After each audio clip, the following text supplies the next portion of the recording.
Shellshock presents.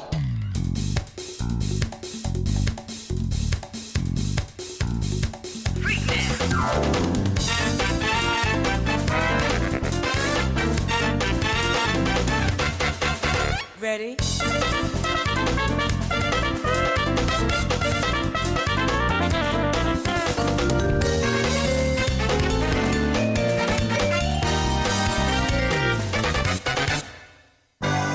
Sharing with Shellshock Season 4. New Age of Heroes.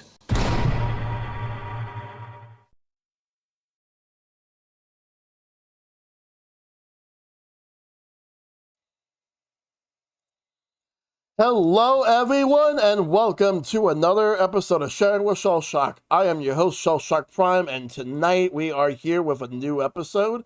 We got 3 returning guests and 1 guest who's joining for the first time.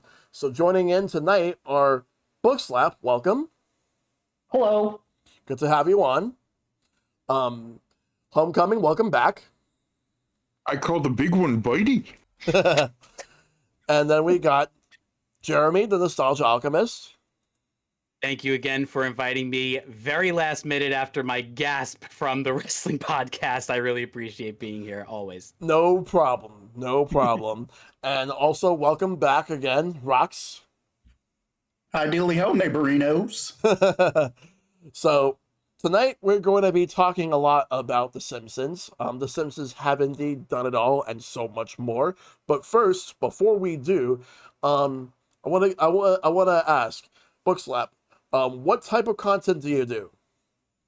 What type of content do I do? I am a Twitch streamer, variety streamer, and a lot of achievement hunting. Been playing Liza P. Today I was playing Spider-Man 2, actually, working on that. I've done a bunch of Resident Evil games, my favorite series. A whole bunch of other things, really, on stream. Subnautica was a really fun one. Lots of different... I've done Banjo-Kazooie and Tooie recently. Never played those before. I know. I caught up. I was a deprived child. Yeah. But yeah, we just like to socialize, have a good time. All right. Sounds good. What about you, Homecoming? I am mostly a blogger and podcaster. You can find my podcast, Late Night Sprites. I usually talk about a lot of games, but this year I've started to branch out into talking about movies and stuff like that. And I also do a lot of YouTube shorts, and I'm currently working on a couple projects that I will share more about in the near future. But yeah, that's what I'm up to. All right. Sounds good. All right. What about you, Jeremy? Hey everyone, my name is Jeremy. I am the Nostalgia Alchemist, and I'm always here for whenever you remember why. I am a union actor. I am all over the internet on this Nostalgia Alchemist. I also make music. I'm trying to break into voiceover professionally, and I've been a musical theater performer and dancer for many years. And Wednesday is going to be my 40th birthday, so as long as I've been alive, it's been awesome. And oh wait, hold on one second. Hold on, Shell. I just got a fax in. Hold on one second. Oh my gosh, it seems that this episode might be so controversial among Simpsons fans that Congress won't even let us show it. Instead, they're suggesting that we show the 1947 Glen Ford Classic 200 Miles to Oregon? And that's the kind of night we're about to have. The man came with a bit. He came prepared. And thank you again for allowing me to be on this. It's always a pleasure to be here. Thank you. No problem. All right. And welcome back to the show as well, Rox. First and foremost, remind everyone what you do. I predominantly do art posted on Blue Sky. Every once in a while, I'll stream. I might be getting back into that sooner rather than later, but yeah, I'm predominantly just an artist. All right. Sounds good. All right. So, The Simpsons have started back in 1987 as a bunch of shorts, which were segments, part of the Tracy Ullman show that was on Fox for at least 3 seasons, and afterwards, it became its own show. Fun fact: the show actually almost got canceled before it even aired because the episode that was meant to be the first episode, Some Enchanted Evening, had a very, very rocky development. It ended up being the season finale, but the sad thing about that episode is it got to the point where like there was so much awful animation errors. There's a lot of issues going on because they were trying to find a particular style on what they wanted for The Simpsons. They wanted it to be more realistic, despite the fact that it's an animated series. Whereas the mannerisms that Homer had, and I've seen the clip of the original pilot, it was like 7 minutes long.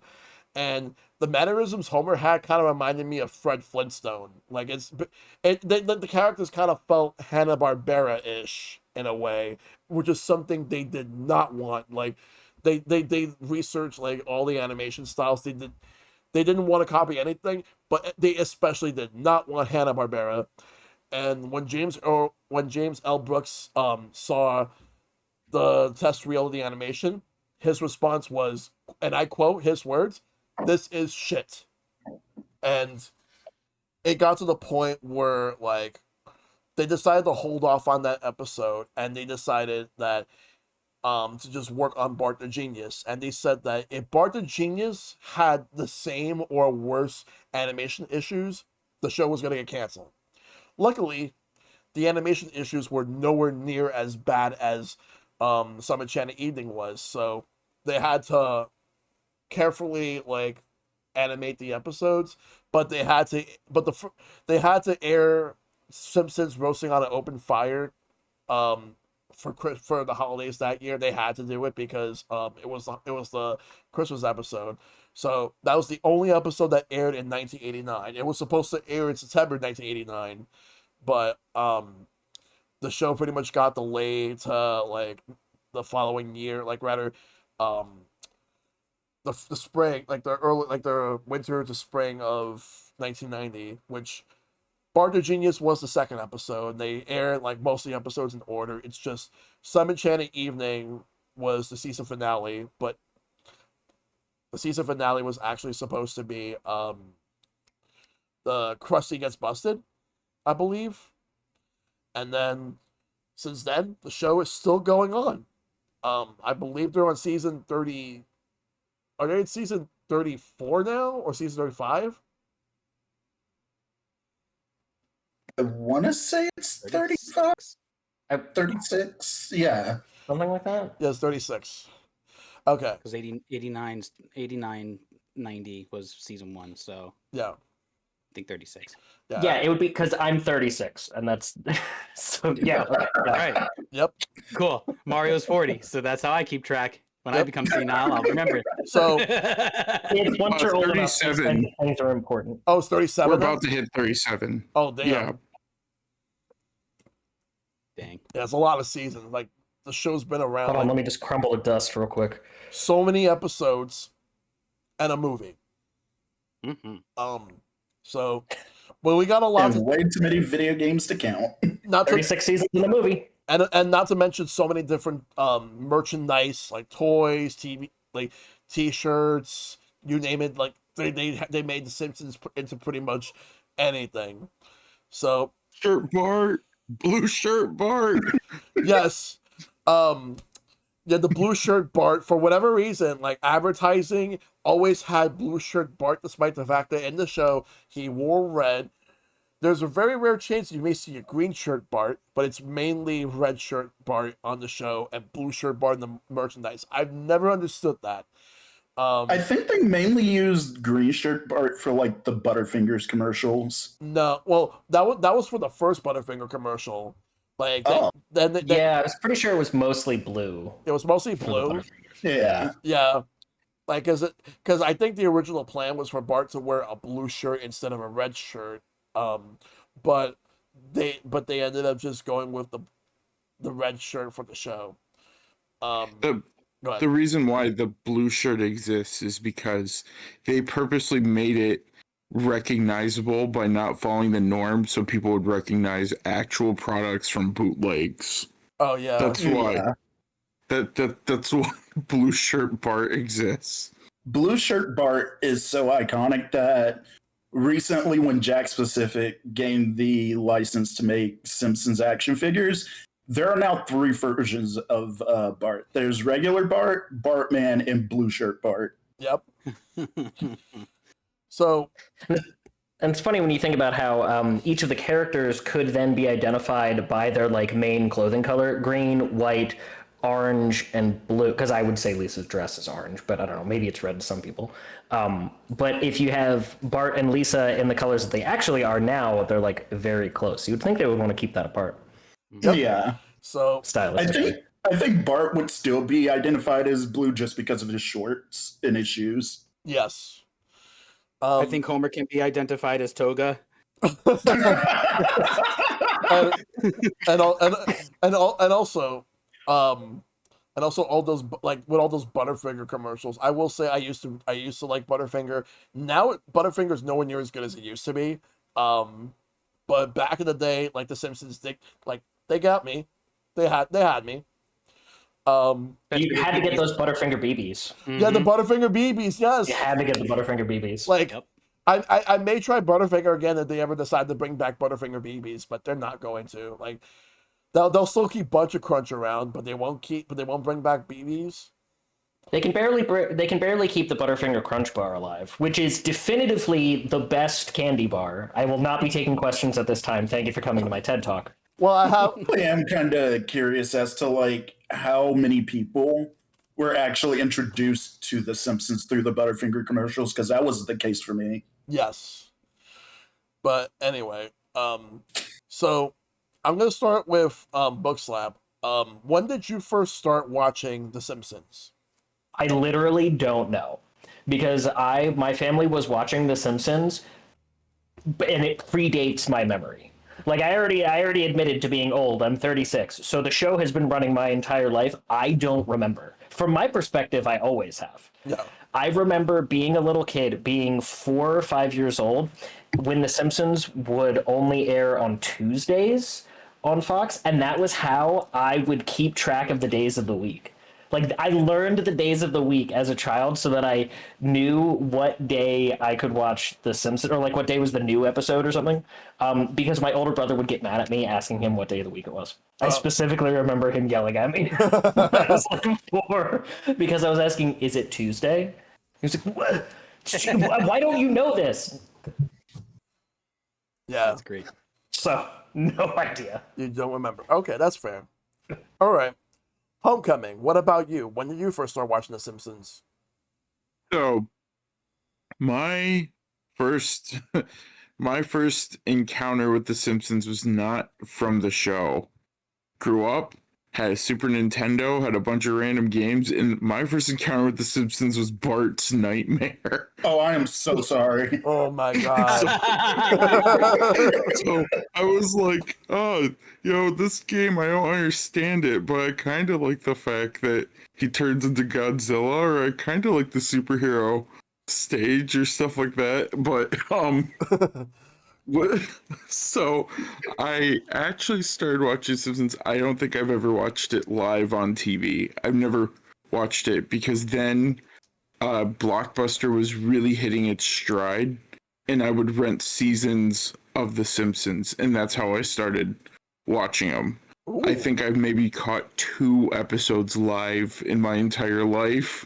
Most of the time now it's just like, and I think I kind of follow that tradition now, because if I ever want to watch a newer episode, I always kind of just wait for an entire season to end.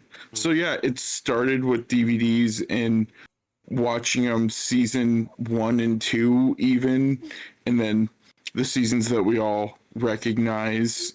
And yeah, so that's how I started watching The Simpsons. Good old Blockbuster. All right. Blockbuster always has like the goods back then. What about you, Jeremy?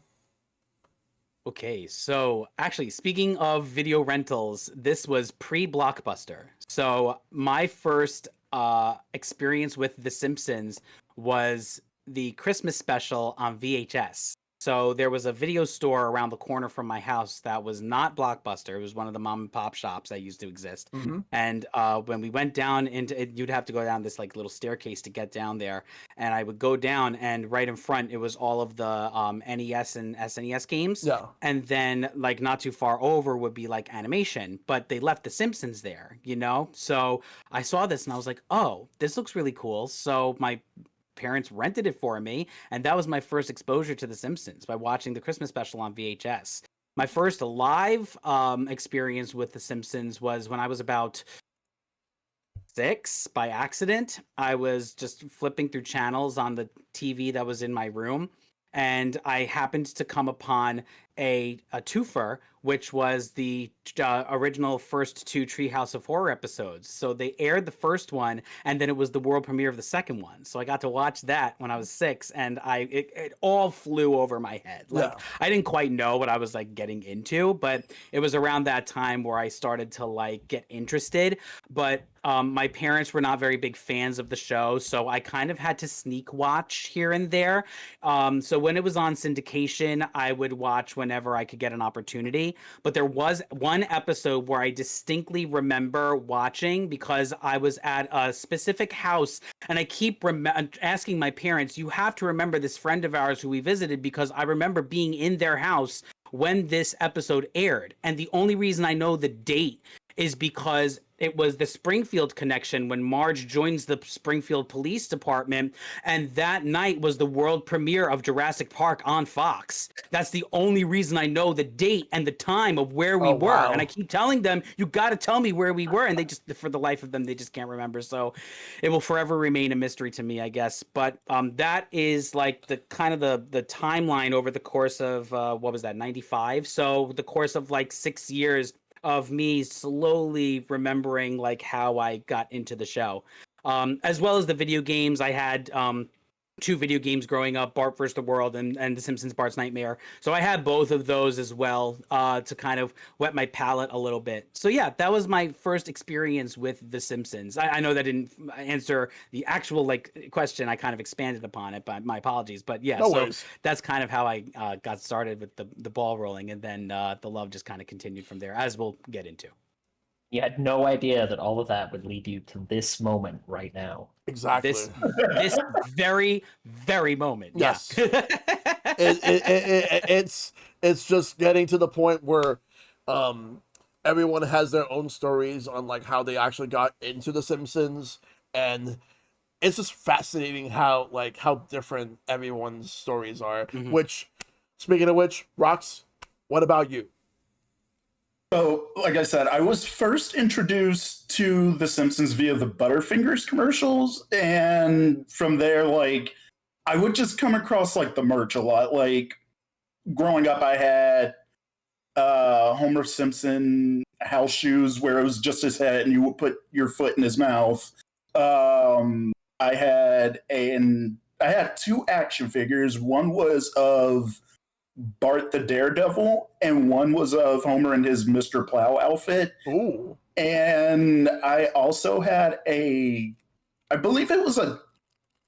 like 2 different watches that I got from like the Burger King promo back in the day. Yeah. One was the Homer watch where he's eating a burger, and the other was a Krusty the Clown watch. And I wouldn't actually start watching the show until I was like 10 back in 2004.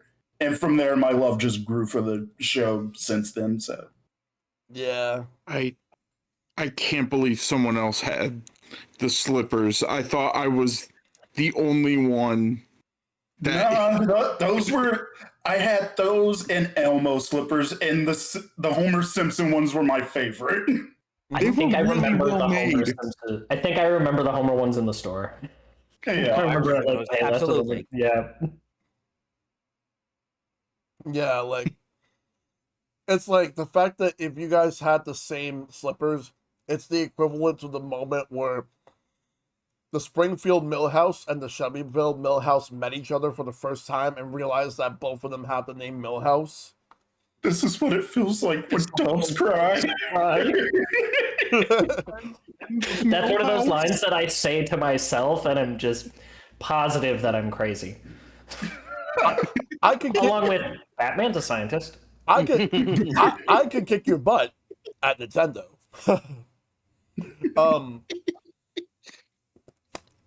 So my first experience with The Simpsons was it was like sometime in 1991 or 92. I don't remember the year. But I was in kindergarten and I just happened to flip through channels at the time. And for whatever reason, I happened to land on Fox when The Simpsons was airing. On my end in New York City, it was airing on Thursdays from seasons 2 through seasons 5. Then they moved it back to Sundays afterwards. But what I remember was it wasn't, I believe it was season 3 when it was airing. It might have been season 3. I don't remember what episode I first watched, but I would be watching every week. And then, like, I just couldn't get enough of it. And every week I would just watch the show. And if there was an episode I'd miss, they would air it. But I got into it even more around 1994 because that was when they started to air the show on syndication, which was Fox for me because they would air it they would air an episode a day on Fox, and I would be watching it, and I would watch it every day with my brother, and we loved it. We just could not get enough Simpsons, so that's what made me like a fan for a long time in my life, because I just could not get enough of it. So yeah, so that's basically my answer. Like sometime around kindergarten, around season 3. I don't remember the episode, but I know it was season 3. But I would watch them, and it would take a little while for me to understand the episodes and the plot as I would get older. So the next question, I'm going to start with Homecoming on this one. So, what are some of your favorite episodes and moments from The Simpsons? Alrighty. My favorite episode of all time is Springfield, spelled with the $sign, aka was it How I Learned to Love Gambling? I learned to stop worrying and love gambling. Yeah. Yes. Where they build the casino in Springfield. That one is the one episode that like I can pinpoint every single joke and still laugh at it a million times over. Know every like the timing of all of it. The moment that I would say that still lives rent free in my head from that is, of course, to the power plant. Take the spruce moose. We'll hop in, sir. That's a Fox. I said hop in. Marge versus the Monorail is one that I, as somebody who loves musical theater, I love that is just a huge homage to Music Man.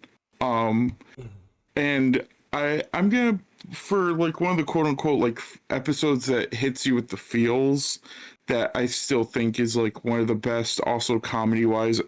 And Maggie Makes 3, every single time I revisit that episode, it like rises up my personal like top 10. So, and Maggie Makes 3 is one of my absolute favorites, not just for the good like stinger at the ending, but the bit where Homer is like studying how to drive a business, and then you see him outside the bowling alley with a shotgun. Bowling, Mr. Bowling here. Bowling. Make Dad tell the story right. That's what really happened. That's what Reverse marketing. Yep. I was just thinking of that moment. I have another point in the and Maggie Makes 3 column because that was the first thing that came to mind. That's what really happened. Nope. That moment is absolutely that. Like I could make the list, because when Simpsons was at its prime, it was like, I guess the last one I'll answer this question with is like who shot Mr. Burns. That is like that. I don't know why. I still love the was it? He robbed the school of a better education. He hurt my best friend. He robbed the school of Tito. Children, cover your ears for a moment. Oh yeah. Oh yeah, the organ. For a moment. Just They hear will the run out of the room. But yeah, I think when it comes to moments, there are plenty, and I'm sure we'll be saying plenty throughout the night. But for one of our friends who especially loves Hans' moment, I'll leave the question on. Was it I would like a quarter for a new push broom rebristling. Oh, that cartoon leprechaun always taking my breakfast cereal. Can't have you get away this time. Pulls out a drill. Oh, my brain. My brains. My brain. But yeah, I think I'm good for now. Tastes like a peanut. Come on, Marge, it's like kissing a peanut. Everyone's capable, man. Cowabunga dudes. It's Bart. Driving Edgar Allan Poe's like birth house. Oh yeah. Oh Huh. man, that was a good episode. Yeah. What about you, Jeremy? Wow, you really came in strong on that second question. This is like the loaded question. Okay. So I studied musical theater. So a lot of how I garner storytelling is very rhythmic, very very musically inclined, very satirical, if you will. You know, there's just a slew of that going on in musical theater anyway, and in all forms of entertainment. So for me, a lot of my favorite episodes are definitely pocketed in those first 8 seasons. And then when Mike Scully took over from seasons 9 to 12, it really went into the absurdist route. But, you know, Yeah. keeping things in tandem with, you know, the first 8 seasons and keeping it, you know, about, you know, keeping the music dramatic during a comedy, and keeping, like we were talking, like you were mentioning, Shell, about the animation style, that it went from this very rubbery, cartoony thing to something that was very, you know, set in stone. Like, this is what happens because when you set the animation style the way that you do, you can make a joke like Homer walking across the window while he's sitting in the living room work. Yes. You know, so like there's a very specific like way that this show handles what becomes your favorite episode. Now, just a reminder to everybody watching, especially on YouTube, these are our favorites, not what we consider the best or the greatest. That being said, allow me to fall in line. And Shell, with your permission, upon mentioning my very favorite episode, I'd like to do a quick plug, if that's okay. Go ahead. Go ahead. Thank you. I appreciate that. Okay. In no particular order, except for my favorite, which I will mention last. All right. In no particular order, Homer the Great. And the reason I mentioned that first is because I was allowed one thing on my wedding day when I married my wife, and it was to sing the Stonecutters anthem at my wedding. And I got all the people who wanted to join in together, and we all sang it together. And it was just like, what better way to show that we are super satirical than to sing the anthem of the Stonecutters? Just a brilliantly written episode, I think. Shout outs to John Swartzwelder, the greatest Simpsons writer of all time, wrote over 50 episodes. And by the way, if you didn't know this, you're going to know now. He wrote a really funny, beautifully satirical novel called The Time Machine Did It. And within the first couple of paragraphs, he writes, as my exciting story begins, I am being repeatedly punched in the stomach. Which is like the perfect way of a John Swartzweldian book to begin. I highly recommend it. It's called The Time Machine Did It. Find it on wherever you get your books. It's out there. Please find it. All right. Homer versus the 18th Amendment, when the beer baron comes in. That show, that episode is so wonderfully crafted, and it's the timing of it is incredibly tight, and the catapult towards the end is probably one of my favorite visual gags in my life. That is one visual gag that will forever live rent-free in my head. Yep. And Maggie Makes 3, I also want to include that. A lot has already been said about that episode, but The thing about that episode, of course, the stinger at the end, for me becoming a father twice over, it really sticks with me, and that's kind of where I also lean heavily into a lot of the show's more wonderful moments. And if I can move over for one moment to one of my favorite moments is when the Simpsons producers told Fox at the end of Mother Simpson's episode, please don't show any bumpers, please don't play music, please don't play any announcements for what's coming up next. We want this to be a moment that they paid for, to have the time for Homer to sit on the car and reflect on the years lost from not being with his mother, and then having this precious time with her, played by Glenn Close. Great job. And those kinds of moments really like get to me as the show moved on, because it understood exactly what it needed to be. And those first 3 seasons, when Sam Simon was part of it, they wanted to have those moments, and it legitimized the show as something that could stand next to all the other shows with live actors. So yeah, Maggie Makes 3. I've got Sand in My Underpants. Homer versus the Monorail. Yes. Conan O'Brien with the win on The Music Man. That is one of my children's favorite. I call the big one Bitey. Thank you very much, Homecoming, for coming in with that.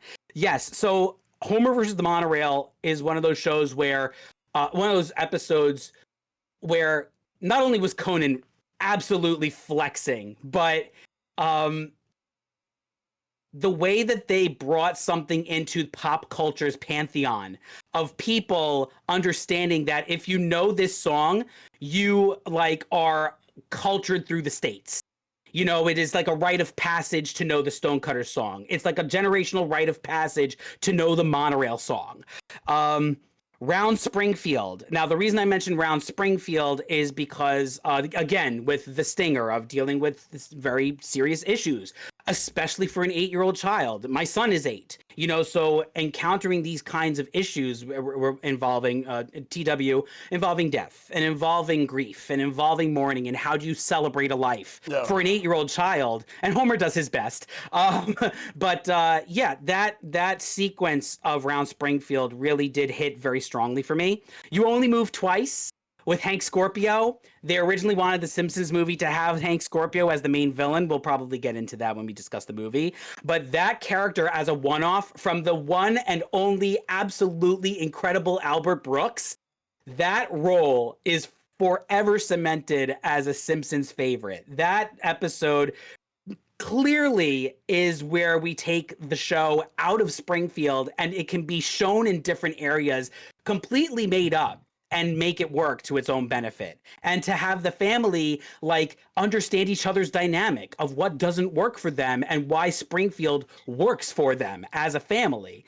And also for the showrunners at the time who were oh my gosh, the team, Bill Oakley and Josh Weinstein, they wanted to bring the show back to the family. And that was a really great season 8 like starter episode after the Halloween episode aired, for them to keep it in the family so you can see the dynamic and understand all of that between them. Right. Homer's triple bypass is one of the funniest episodes of that show. Just the cartoonish way of showing how he has the heart attack and then cancel the ham. just beautifully timed. Sideshow Bob Roberts is, I think, a favorite of mine now as an adult, because I'm sure we are all along the same page here that Sideshow Bob, Kelsey Grammer's monologue towards the end of that episode, unfortunately is still relevant today. So The Simpsons is showing its staying power with an episode like Sideshow Bob Roberts. Riverdale. Yeah, and rule you like a king. Homer's Barbershop Quartet is another one of my children's favorites, and of course, it has a Beatle in it, a real live Beatle. Yeah. It's got George Harrison, and he points to brownies. But the beautiful, again, the beautiful use of music in the show, which, by the way, I have all of the Simpsons CDs. I have Sing the Blues. My son loves listening to Do the Bartman. Yeah, great rendition of God Bless the Child by Yardley Smith on Sing the Blues as well. If you haven't heard it, please go find it. It's amazing. Yeah, I think one of my favorite songs from that album might be "Look at All Those Idiots." Oh, right. Shout outs to Harry Shearer. Shout outs to Spinal Tap. But yeah, Barbershop Quartet, bringing in the quartet to come in and do the songs with them. Great job. Great little parody episode of the Beatles. And now we get to my very favorite episode, but I cannot speak on that episode because my next podcast episode is going to be on my favorite Simpsons episode. World premiere here. You won't hear about it anywhere else. My favorite Simpsons episode is from season 1, episode 7G06, Moaning Lisa.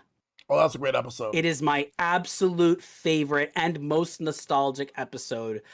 And I think about it and I get teary-eyed, which is why I don't want to elaborate because I do talk about it on my upcoming podcast. Okay. But that episode, if you haven't seen it, it's a season 1 episode. It is bare bones exactly what Matt Groening, James L. Brooks, and Sam Simon set out to do with this show. Yeah. They set out to make something legitimate out of something that had been dormant in animation for how many years since the Flintstones. And the core of The Simpsons, I believe, and I was trying to get to a point with that. The core at The Simpsons, I believe, is to take what we know of pop culture, put it in our faces, and say to ourselves, it's going to be okay. Like, not every episode has to have the feel-good ending. Like, that's okay. Not every family gets along. Yeah. That's okay. And we allow ourselves to breathe into that. And that's where I feel like the brilliance of this show has carried on for so long because of episodes like the ones I mentioned. So Thank you for allowing me to elaborate on those. No problem. Rox, what about you? So I was sitting here thinking about my top 3, and then that snowballed into top 5, and now I have my top 8. So, well, actually, it might be top 7. Anyway, in no particular order, Homer versus the City of New York. Yes. Oh, man. That was a good one. Homie the Clown. 30 Minutes Over Tokyo. One Fish, Tube Fish, Blowfish, Bluefish, which is another episode that deals with death. Oh man, what was it? Oh, You Only Move Twice. That's a good one as well, yes. And one that hits a little too close to home for me, Bart Gets an F. Oh, yeah. Well, that one does hit pretty hard. As someone who grew up with ADHD and had trouble in school, like just because I had a hard time focusing on stuff, that one hits me a little too hard. But yeah. Yeah, like Bart Gets an F, especially towards like the ending of that episode, like really hit. Like when he actually tried, and then it turned out that he failed, but she gave him, like Mrs. Krabappel gave him credit because he actually did study. And it was like this was the time where he actually did study, and she at least gave him a passing grade for an effort, even though D is like a lower passing grade compared to others. But the fact that he passed rather than getting an F and having to repeat the 4th grade says a whole lot. He commonsensically applied factual knowledge. Yeah. Like, that's why she passed him. Like, he used what he learned in a practical way. Yeah, and first of all, he kissed the teacher. Yes. Yeah, like, I love the message of that episode where it's just like, sometimes you can genuinely try your hardest and still fail. And that's okay as long as you actually tried and you applied yourself. Yeah. Yep. Bookslap, what about you? All right. So I'm going in the opposite direction. There's a lot of episodes that could be named. There's a lot of episodes that already have been named. We're going to go in the opposite direction, and I'm just going to name a single one. Ooh. But it's one that I feel gets overlooked a lot, even though we reference it all the time, and the internet is obsessed with it more than any other Simpsons episode. So we would be remiss to not mention 22 short films about Springfield. Yes. Like, how can we not mention 22 short films about Springfield, which is 22 short stories about Springfield? Every single one of them is a banger. Every episode, every short story in that could have been an entire episode. They're perfectly crafted. They encapsulate each of the characters that they use. Sometimes they intersect, sometimes they don't. And each one is like a bangerang meme. Because let's not forget, that is where steamed hams comes from. Yep. That is the origin of the steamed ham. I know it's an Albany expression, but that meme is so popular that there's an entire mod of the Simpsons Hit and Run that is just that one meme, and that's it. Perfect. And that should be the way that it is. Yeah, Cletus the Slack-Jawed Yokel is a song that I sing to myself quite a bit. Another one that I mention, I'm like, there's no hope. Yeah, I mean, really, if you could only watch a single episode of The Simpsons, I feel like that one, more than anything else, encapsulates the town, the characters, the feel, the delivery of jokes. There's other episodes that I would mention that have not come up, but I mean, it's The Simpsons. It's going on 36 years. There's plenty of episodes that you could mention. I think, push come to shove, that's the one that I have to point out amongst all the others. Really cool. Good choice. There is one Simpsons. There's one line from one of the meta episodes where they reference the fact that no, this is just a show and the Simpsons are like actors. There's one line that encapsulates the entire show as a whole and how it's still going. We can never stop the Simpsons. Oh yes, the whole song and yeah. The Simpsons will continue until the show becomes unprofitable. Exactly. Oh yeah. Exactly. You know what's really great about The Simpsons, and I also say this about a lot of shows, is that there was a point in the show where season 3 made season 2 look like season 1. And that's where you know you've got a really great thing on your hands. Yep. Yeah. It continued to grow and evolve positive into something more. Yes. Mm-hmm.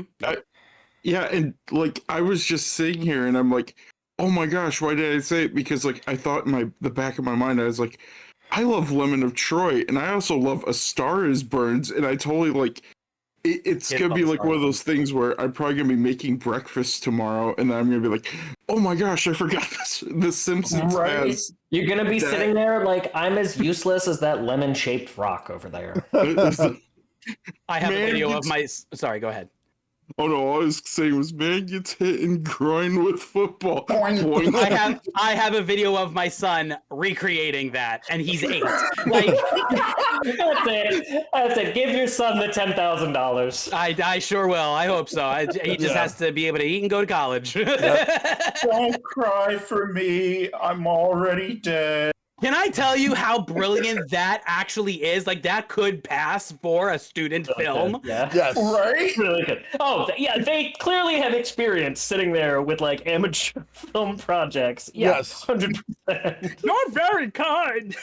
Well, so I'm gonna go a different direction. I'm gonna name a couple of my favorite episodes, but I do not want to name any of the episodes that you guys have named because I want to like at least give other episodes their own time to shine. And the thing is, I actually was going to name drop 22 short films about Springfield because that one, I will say this, some of those shorts need a lot more love than steamed hams. Don't get me wrong, I love steamed hams, but we could all agree that if there's any short that needs some love, it's like the whole Bumblebee Man section. That one was hilarious. Yeah. I also like the one where like Mr. Burns and Smithers were like doing the usual bike rides that they do, and then Smithers got stung by a bee and he was allergic to bee stings. That was a good one.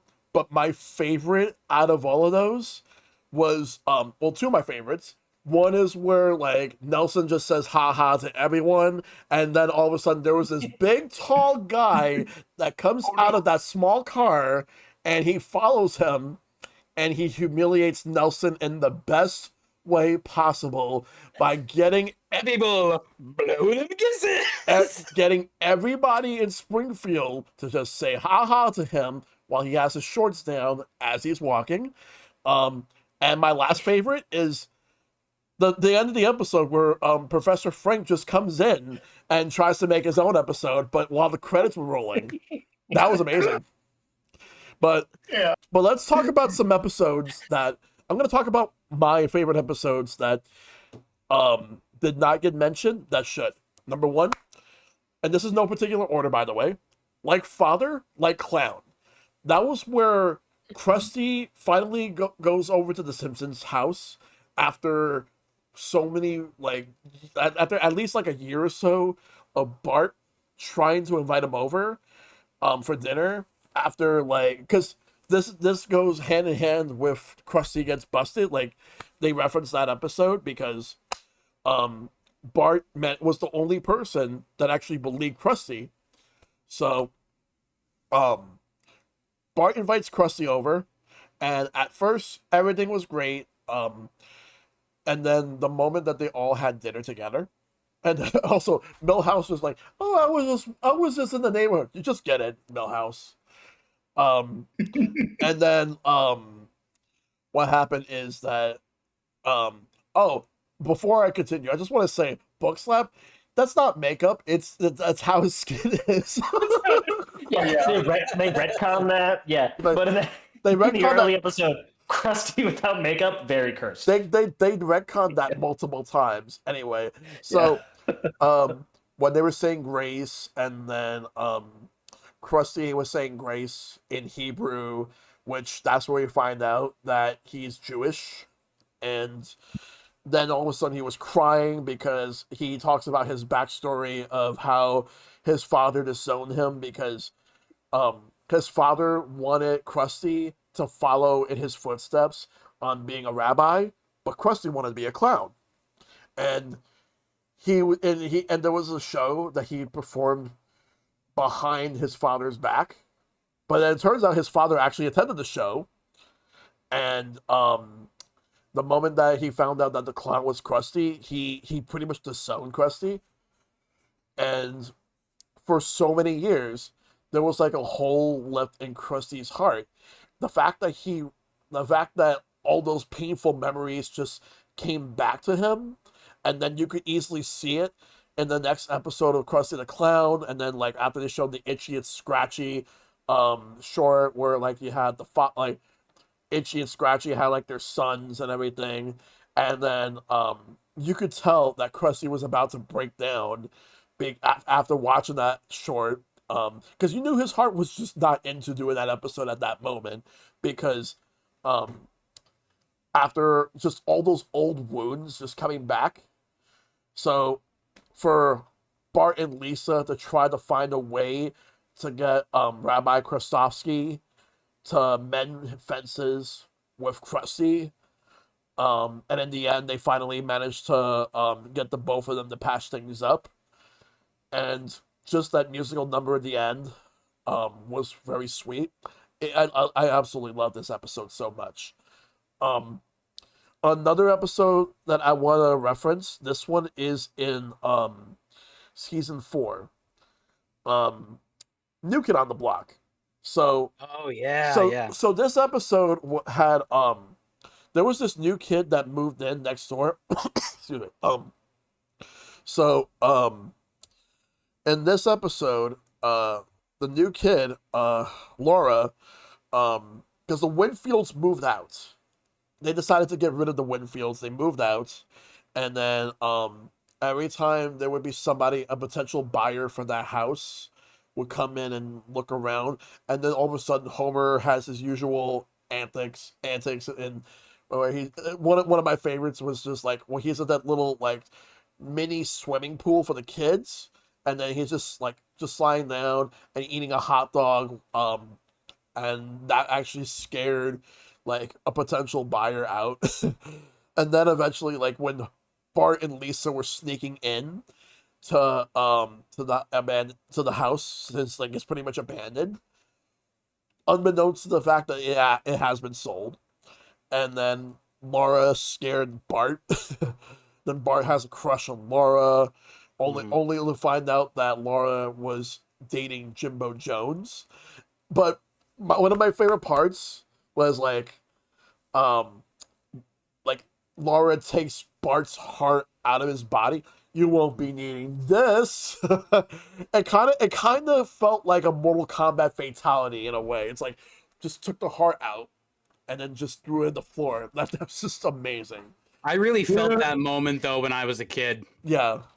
Yeah, dude, that scene where Mo was going to go kill Jimbo, Yes. he seemed a little too into that. A little intense. But we can't forget the side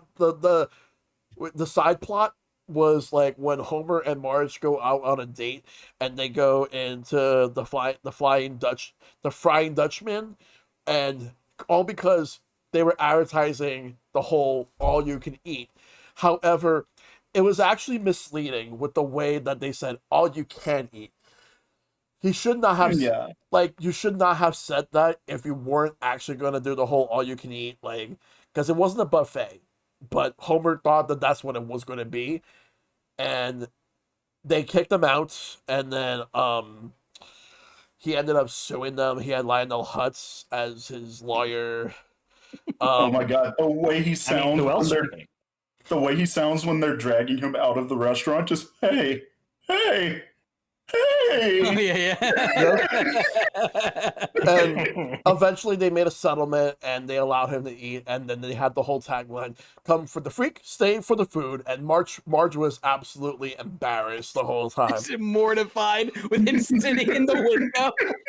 Yeah, but the episode was I love the episode, like, and then like then Jimbo gets scared by Mo, and then like because I mean, we should all be scared of Mo. Let's be honest. yes. Oh yeah. Maggie isn't, but she gets a bye. Yeah. Well, Mo Meg's not feels scared of like anyone. Mo feels like the one of the few characters that's not an antagonist, where he probably would kill a kid. Oh, all right, boys, wash her off. We gotta get her back to SeaWorld. Yep. It's raining, man. Not no more. It ain't. Yeah. Another episode that I would say, which I would probably say but here's one that I would say is one of the greatest episodes of The Simpsons ever. It's probably like top 3 for me. It's also in season 4. Last Exit to Springfield. And this episode, like, it started like it's like for the first thing that's gonna come to your mind with this episode is like you hear the bit where it's like dental plan, Lisa needs braces. Dental plan, Lisa needs braces. See, when I think of that episode, the first thing that comes to mind is the Yoshi's Island edit. Where's my burrito? Where's my burrito?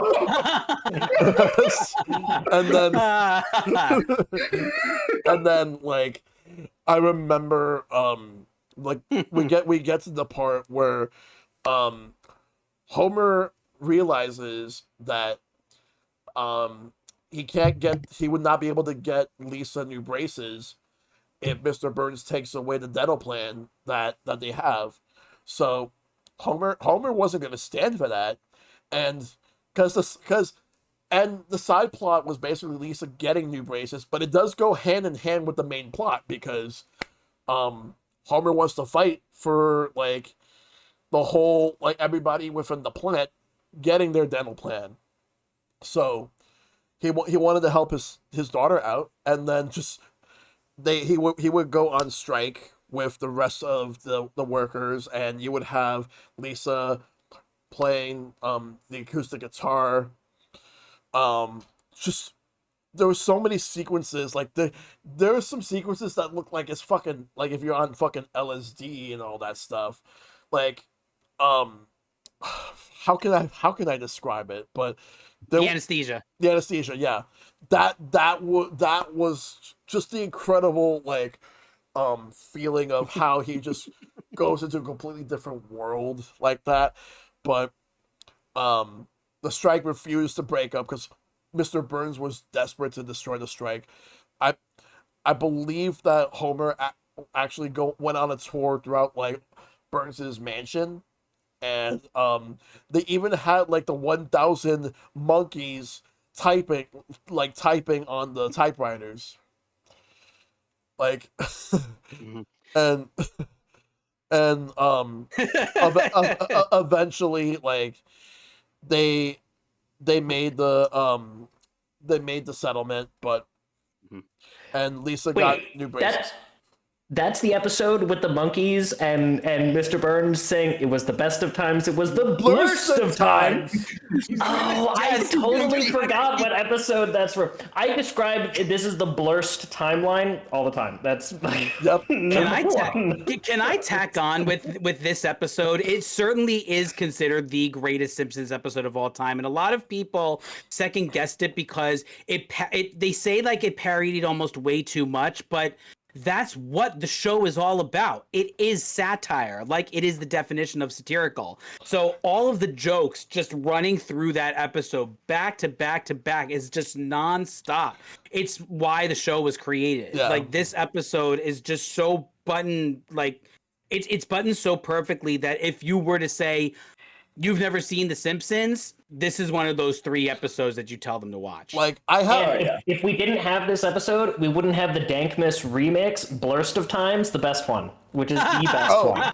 Oh In case anyone had forgot about Dankmas. no, I didn't forget about. It's the best one. I didn't forget about Dankmas because one of my favorite mixes that they've ever done was it references another episode that I'll just mention right now, Lisa versus Malibu Stacy, and the reason I bring that one up is because you have the piano scene, and then while the main plot is about like Lisa getting a new Malibu Stacy doll, but it did not live up to her expectations.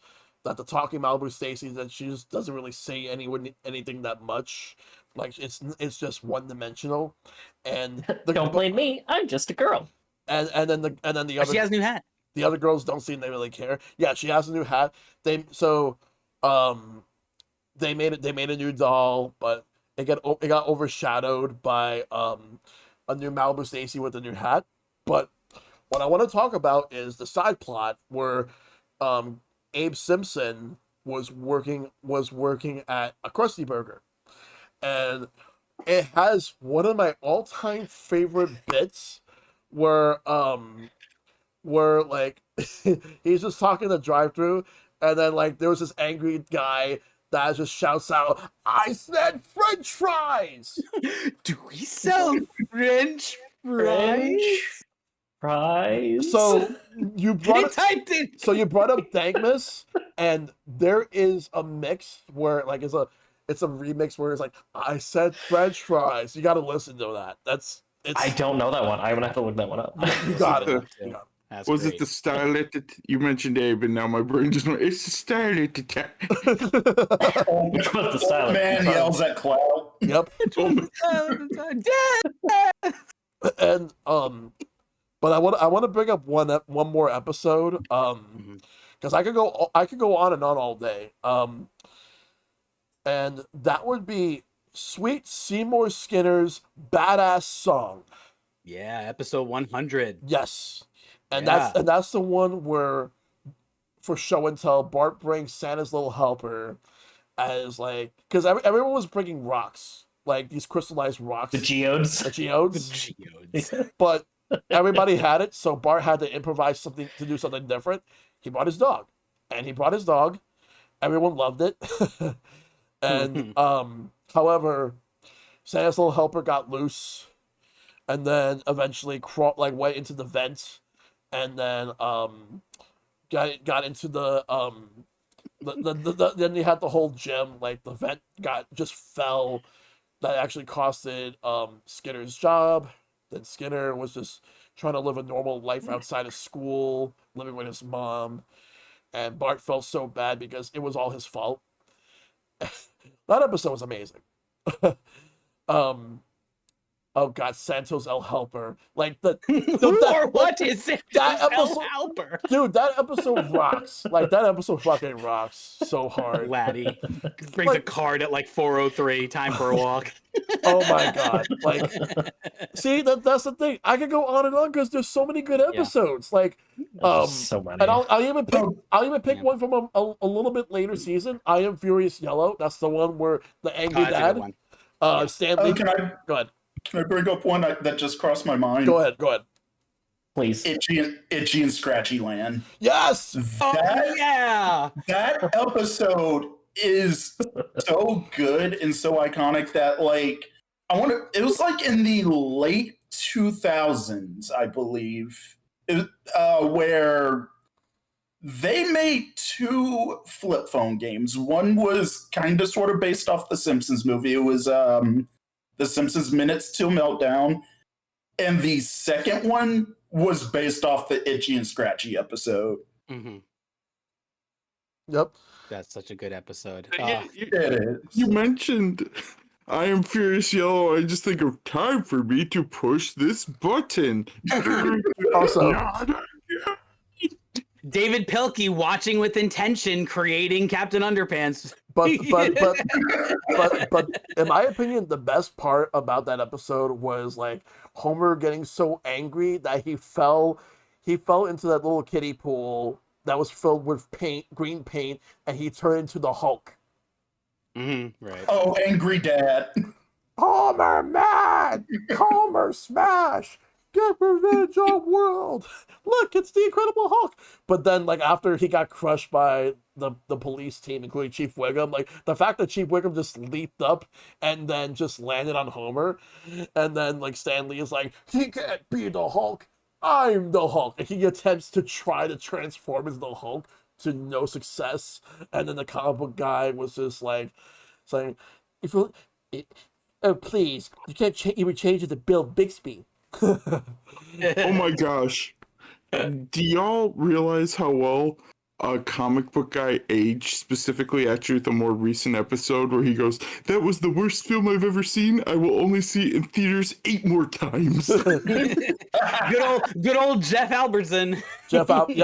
And then it's like, when he apparently attempted to date Edna Krabappel after she mainly dated him just so that she could make Skinner jealous, but in the end, when like she wasn't going to let the relationship go any further, and he wondered how like why would they be so different, and then she was like, well, I'll say this in a way you can understand.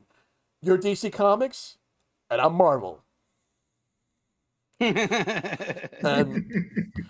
But yeah, like Going back to Itchy and Scratchy Land for a moment, one of the quotes that I actually say a lot when I see someone who's just deadpan, I'm like, with a dry cool wit like that, they could be an action hero. well, one of the best lines from that episode is, "You're right. This is the greatest family vacation we've ever had. Now let's never speak of it again." Because though I kind of have to wonder what would have happened if Marge would have found out what happened at the bird sanctuary. Like, they would have had an even worse time over there. Oh, that's right. Yeah, the bird sanctuary. That's right. Like, It's a curveball. That episode had a curveball. Really cool. Yeah. Excuse me, my son's also named Bort. We need more board license plates. I wonder Go ahead. I wonder how Itchy and Scratchy Land Paris is doing empty parking lot. Yeah. My children need wine. Well, excuse. Hello. My last paycheck bounced. Excuse me, Mrs. Simpson. I have your son here. Excuse me, Mrs. Simpson. I also have your bigger, older, fatter son. Older, fatter son. See, like look at but look at what we're doing here right now. This, like I said, it's a rite of passage. We all know this. It's generational. This show it has just carried that weight. Okay. And it's just wonderful. I need to ask you a question. There's a bit that I remember, but I don't remember which episode it originated in. I don't know what's from. Where there was a bit where you see Grandpa Simpson just pick up a phone and is like, "Hello? Is anybody there?" And he just hangs Oh my up. god. What episode was that from again? I honestly forgot. wow. Like, but it's in my head, and like, Oh, when we left Grandpa at the home. Yeah, I see. I'm trying to like backtrack. Oh my gosh. and then I see Okay, it. so- I see it, Shell. I see it in my head. Well, before this podcast is over, I'm gonna remember. okay, I can think of is the one that actually inspired a mission in Hit and Run where they're like, I think we got everything taken care of, and then he's banging on the door. He's like, hello, where are you? The wolves took my pills. That's literally a mission title in Hit and Run in Marge's level. Just Wolf stole my pills. yep. Like, there was another episode. I'm trying to figure out what was the name? Oh no, wait, no, I found it. The Springfield Files. Yes, the Springfield Files, where Homer sees an alien in the forest, and then you had both Mulder and Scully from the X-Files come in. You laugh. I bring Praise you love. peace. Let it get away. And then it's like when they had the whole, like, everyone was at the park on that Friday, and then like everyone had T-shirts, and then Marge, Lisa, and Maggie were wearing a T-shirt that said "Homer is a dope." What? Shell, I got it. What? Look at the quality of the material. It's 2001 Greyhounds. What does this family do when someone's an inconvenience? We just get rid of them. Hello, is anybody there? Also, yeah, Got it. The Greyhound episode. Yes, that's the one where they had like all those Greyhounds, like Santa's Little Helper, and there was like another Greyhound that was similar. Like they did it, gave birth to all those Greyhounds, the puppies. May I indulge everyone for a minute and 10 seconds? My best friend, one of my best friends, his name is Chris Martins. Whenever he says, Jeremy, go.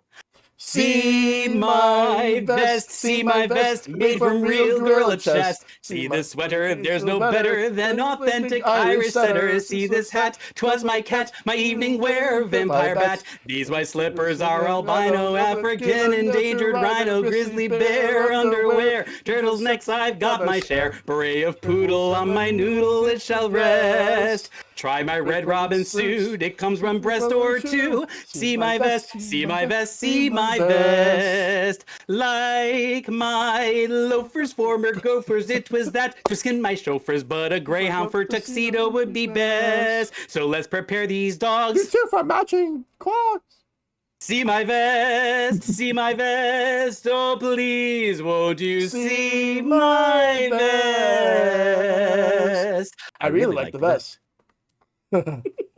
Oh my See, god! sorry, I that's my Eric Cartman come sail away moment. Sorry. This is one of the. This is one of the. That was.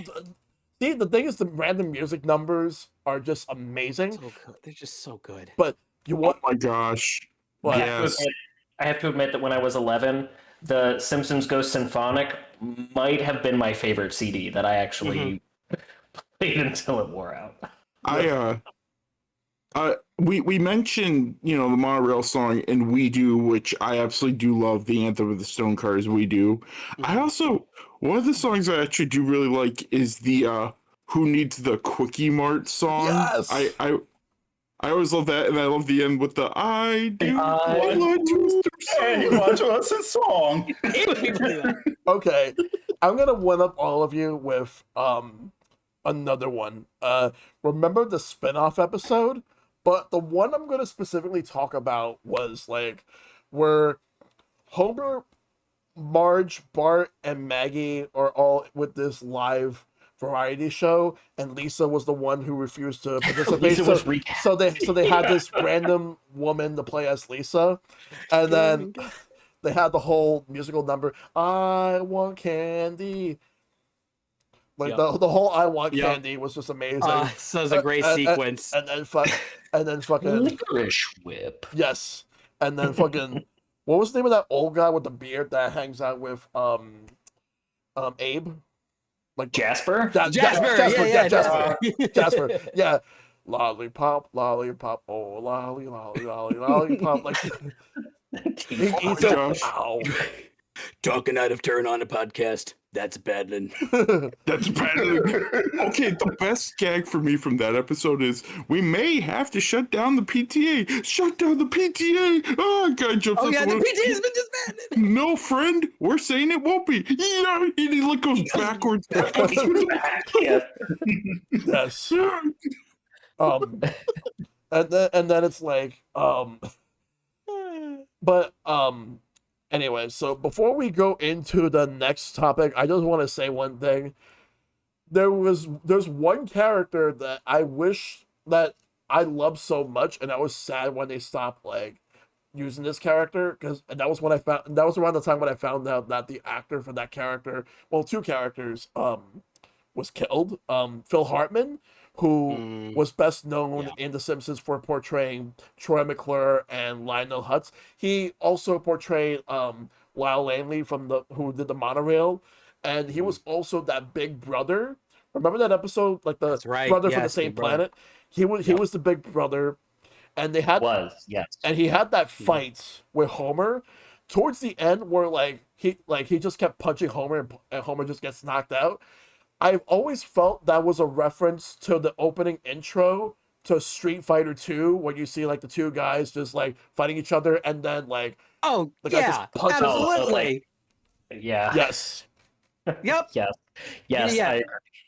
So Phil So much Hartman, so. At, So much at the so very that, least, they looked at the animation when they were doing that. Yes. Those frames. Yeah, so much so to the point where someone actually took that scene and put it at the intro of Street Fighter 2. they did. I did see that. we can't pass this moment by without going through Phil Hartman's run on this show, because it was so iconic. It was legendary. It's Albert Brooks level of iconic for this show. Like, he just offered, and he gave so much of just who he is to the lasting impact of this show. We can't like pass this moment by. Like, we got to go through like what he did. I mean, you think about those characters and his role with them, like the iconic moments with those characters, 20 years ago and longer, and yet they're still like right there at the forefront of like so many of those great moments. Exactly. Like, in my opinion, one of the best moments for one of the best moments for Troy McClure as a character was the episode where he married Selma. And then like they had that parody of Rock Me Amadeus with Dr. Sayus, Dr. Sayus, Dr. Sayus. Can I play the piano? Well, we couldn't before.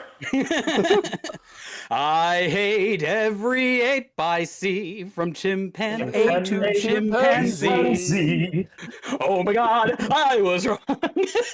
You've made a monkey out of me. You're familiar with the Planet of the Apes, right? The movie or the planet?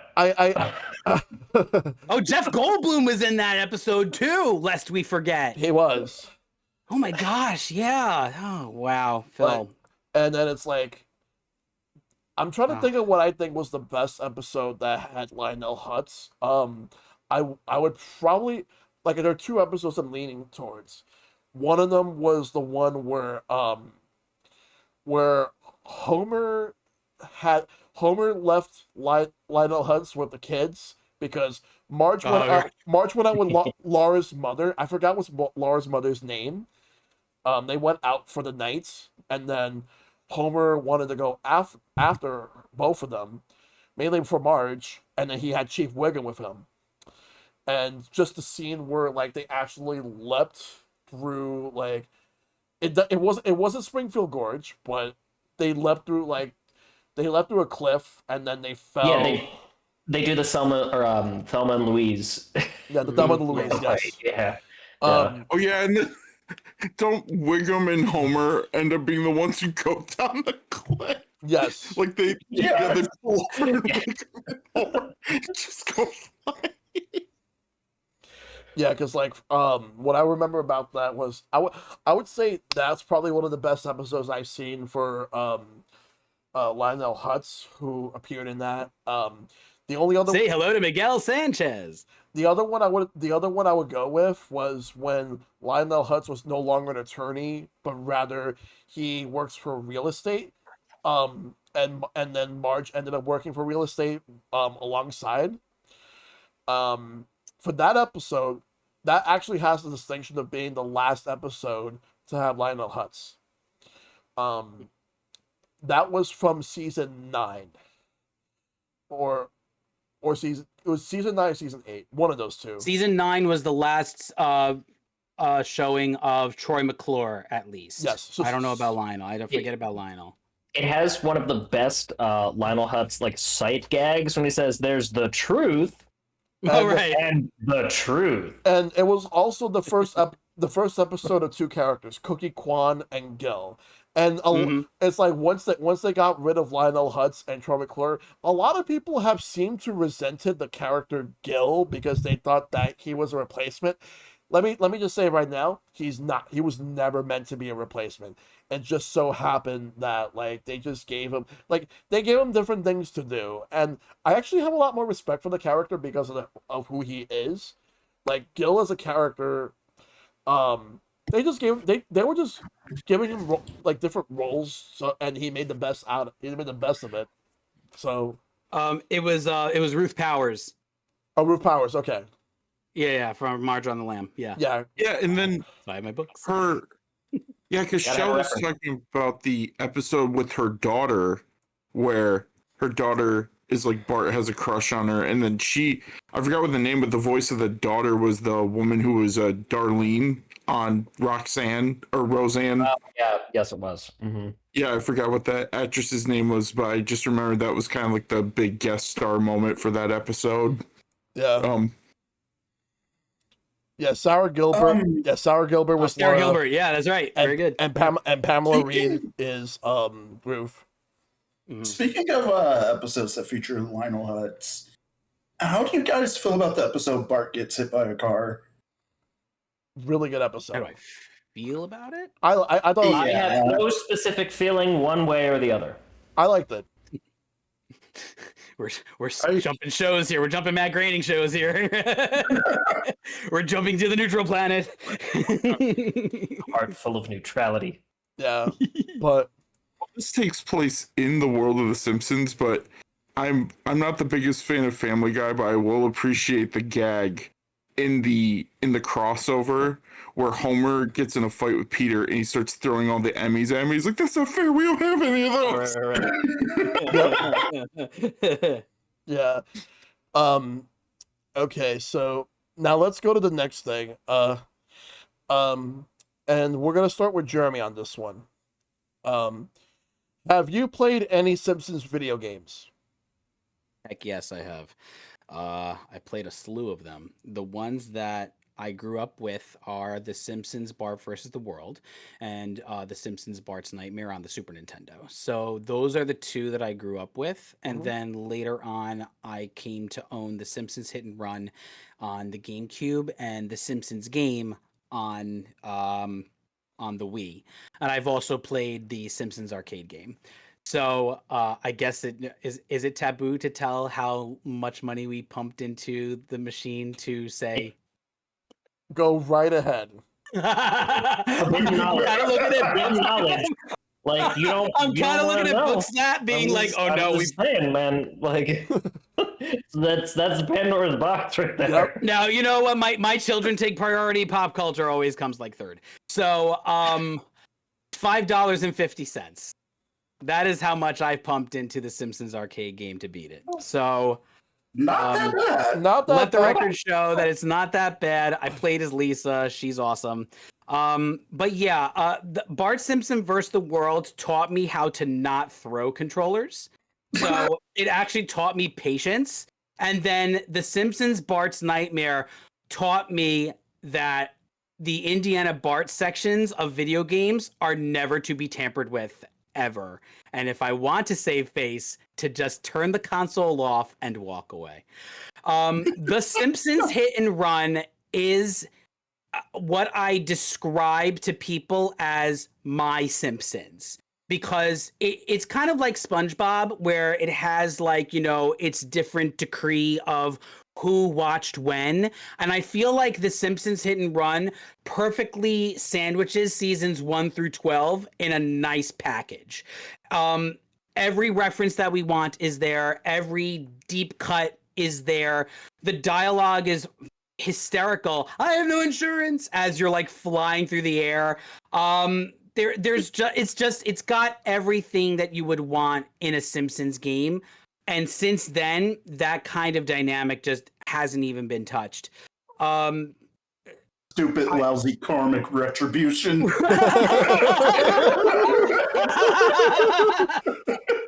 That and my bikini zone's chafing. Shout outs to the composer who did Lisa's quests or episodes or whatever. That jazzy version of the Simpsons theme when you're going around on the evening on the docks. What a great rendition, and it just, you don't want it to end. Shout outs to them also referencing one of Marge's favorite songs. It's not unusual. Mm-hmm. Yeah, like the mission catch-up logic has a parody of that song. Yep, you even get a card of the inanimate carbon rod. So you're right. This inanimate carbon rod with the metal. The Simpsons game tried to be meta, but I felt like it fell short. Like it only just fell short of it being really great because it wasn't the Simpsons hit and run. Like, that game just encompasses everything that you want in a Simpsons game. You want to be able to have geographic location. You want to be able to know where you're going, to have like a sense of location, and not have one of Matt Groening's most hated jokes of having Homer parking literally behind his backyard to walk to work in Homer the Great. You know, like you have a sense of, you actually have like a sense of position with what Springfield actually could be as a centralized mecca. It is well written. The voice actors didn't phone it in. They actually like gave grace to what was going on, and the story was solid. Like, you've got extraterrestrial beings at work going into Springfield, infiltrating the Buzz Cola. Like, that's such a great little premise, and you're trying to figure out what the heck is going on. It references everything. The gold house is there with the rocket, and John Idlebound Frink is like, you know, he's got some kind of a task to have with you.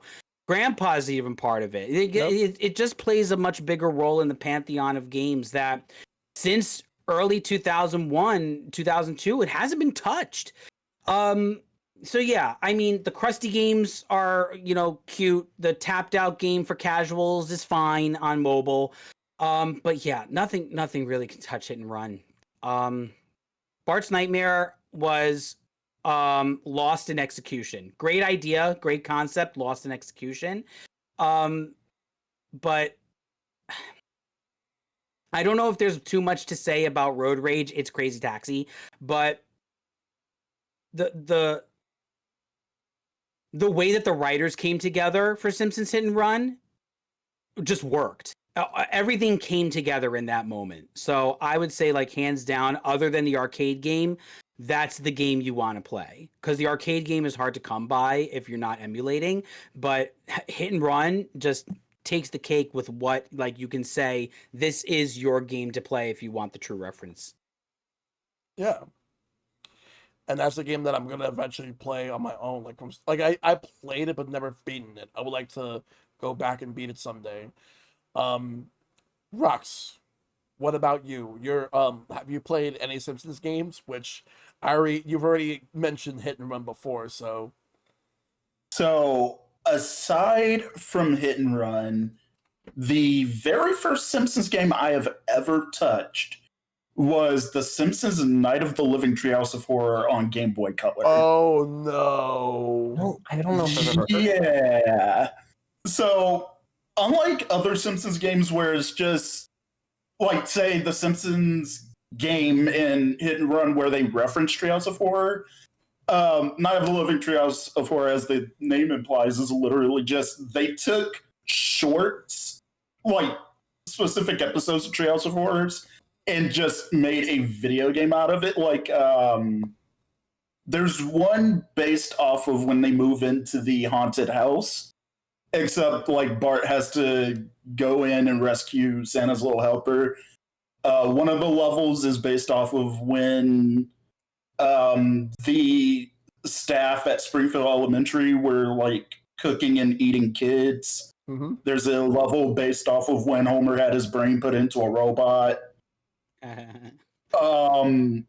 It's a cool premise for a game. It's not good though, like at all. Mm-hmm. But besides that, I've played through emulation. I played Bart versus the Space Mutants, Bart versus the World, and I feel like this might be the best one, but it's still not good. Bartman meets Radioactive Man. Oh man. I've also played Bart's Nightmare. I grew up with both Hit and Run as well as Road Rage. I've also played Crazy. Wow, I almost said Crazy Taxi. My bad. I mean, I mean, you're not wrong in that Yeah. sense. it's basically a crazy tech. We'll forgive that Freudian slip. It's all good. No, I meant to say like I also played Simpsons Skateboarding. Also not a good game. Don't play it. I played both arcade games. There was the original as well as the remake, reimagining, whatever you want to call it, that released on iOS. Yeah, I remember that. Oh my god. I played Tapped Out. I played the two mobile games I mentioned earlier, Menace to a Meltdown and Itchy and Scratchy Land. Played the Simpsons game. Oh, also, fun fact about Hit and Run that a lot of people don't seem to notice. The entire game takes place over the course of a week. It doesn't all take place in one day. Oh. Yeah, like a lot of people I see review the game, they assume that it takes place just over the course of a day, but it actually just takes. So level 1 is Monday, and then the final level is Halloween night on Sunday. But yeah, that's my history with Simpsons video games. All right. Bookslap? Well, my history isn't quite as extensive as some of the other people here, but I definitely played a lot of. The first one I played was back in the NES days. I remember renting from also a mom and pop like rental store, Bart versus the Space Mutants, and I did actually beat that game as a kid, which took a lot of persistence. It's not very long, but I did. I was like totally into it. I did manage to beat that back when I was good at platformers as a child. That's a tough game. It's a tough game. I did do it, though. It was one of the few games as a kid that I beat. If it wasn't a Simpsons game, I probably wouldn't have had the endurance. Because I don't think I ever beat Super Mario or Zelda or anything like that. But I beat Bart versus the Space Mutants. I could not beat Bart versus the World. I could not do that. The Antarctic levels, no. The ice physics in the caves, and you had to jump on all of the very tiny platforms. No, I could not manage that. I could not get through that. I think that's like the third hub, I think is Antarctica. I could not manage that. I have a memory as a kid of leaving the NES on overnight because I had gotten pretty far and I did not want to turn it off and restart, and it getting turned off by my mom or something in the middle of the night. And but I remember being like, oh, I can just turn off the TV and it'll be. It was the first time I ever tried that as a kid, and it didn't work. It failed me. I also played another one, my favorite, though. Nobody has mentioned this, so I'm wondering if people maybe haven't played it. Did you ever play Virtual Bart?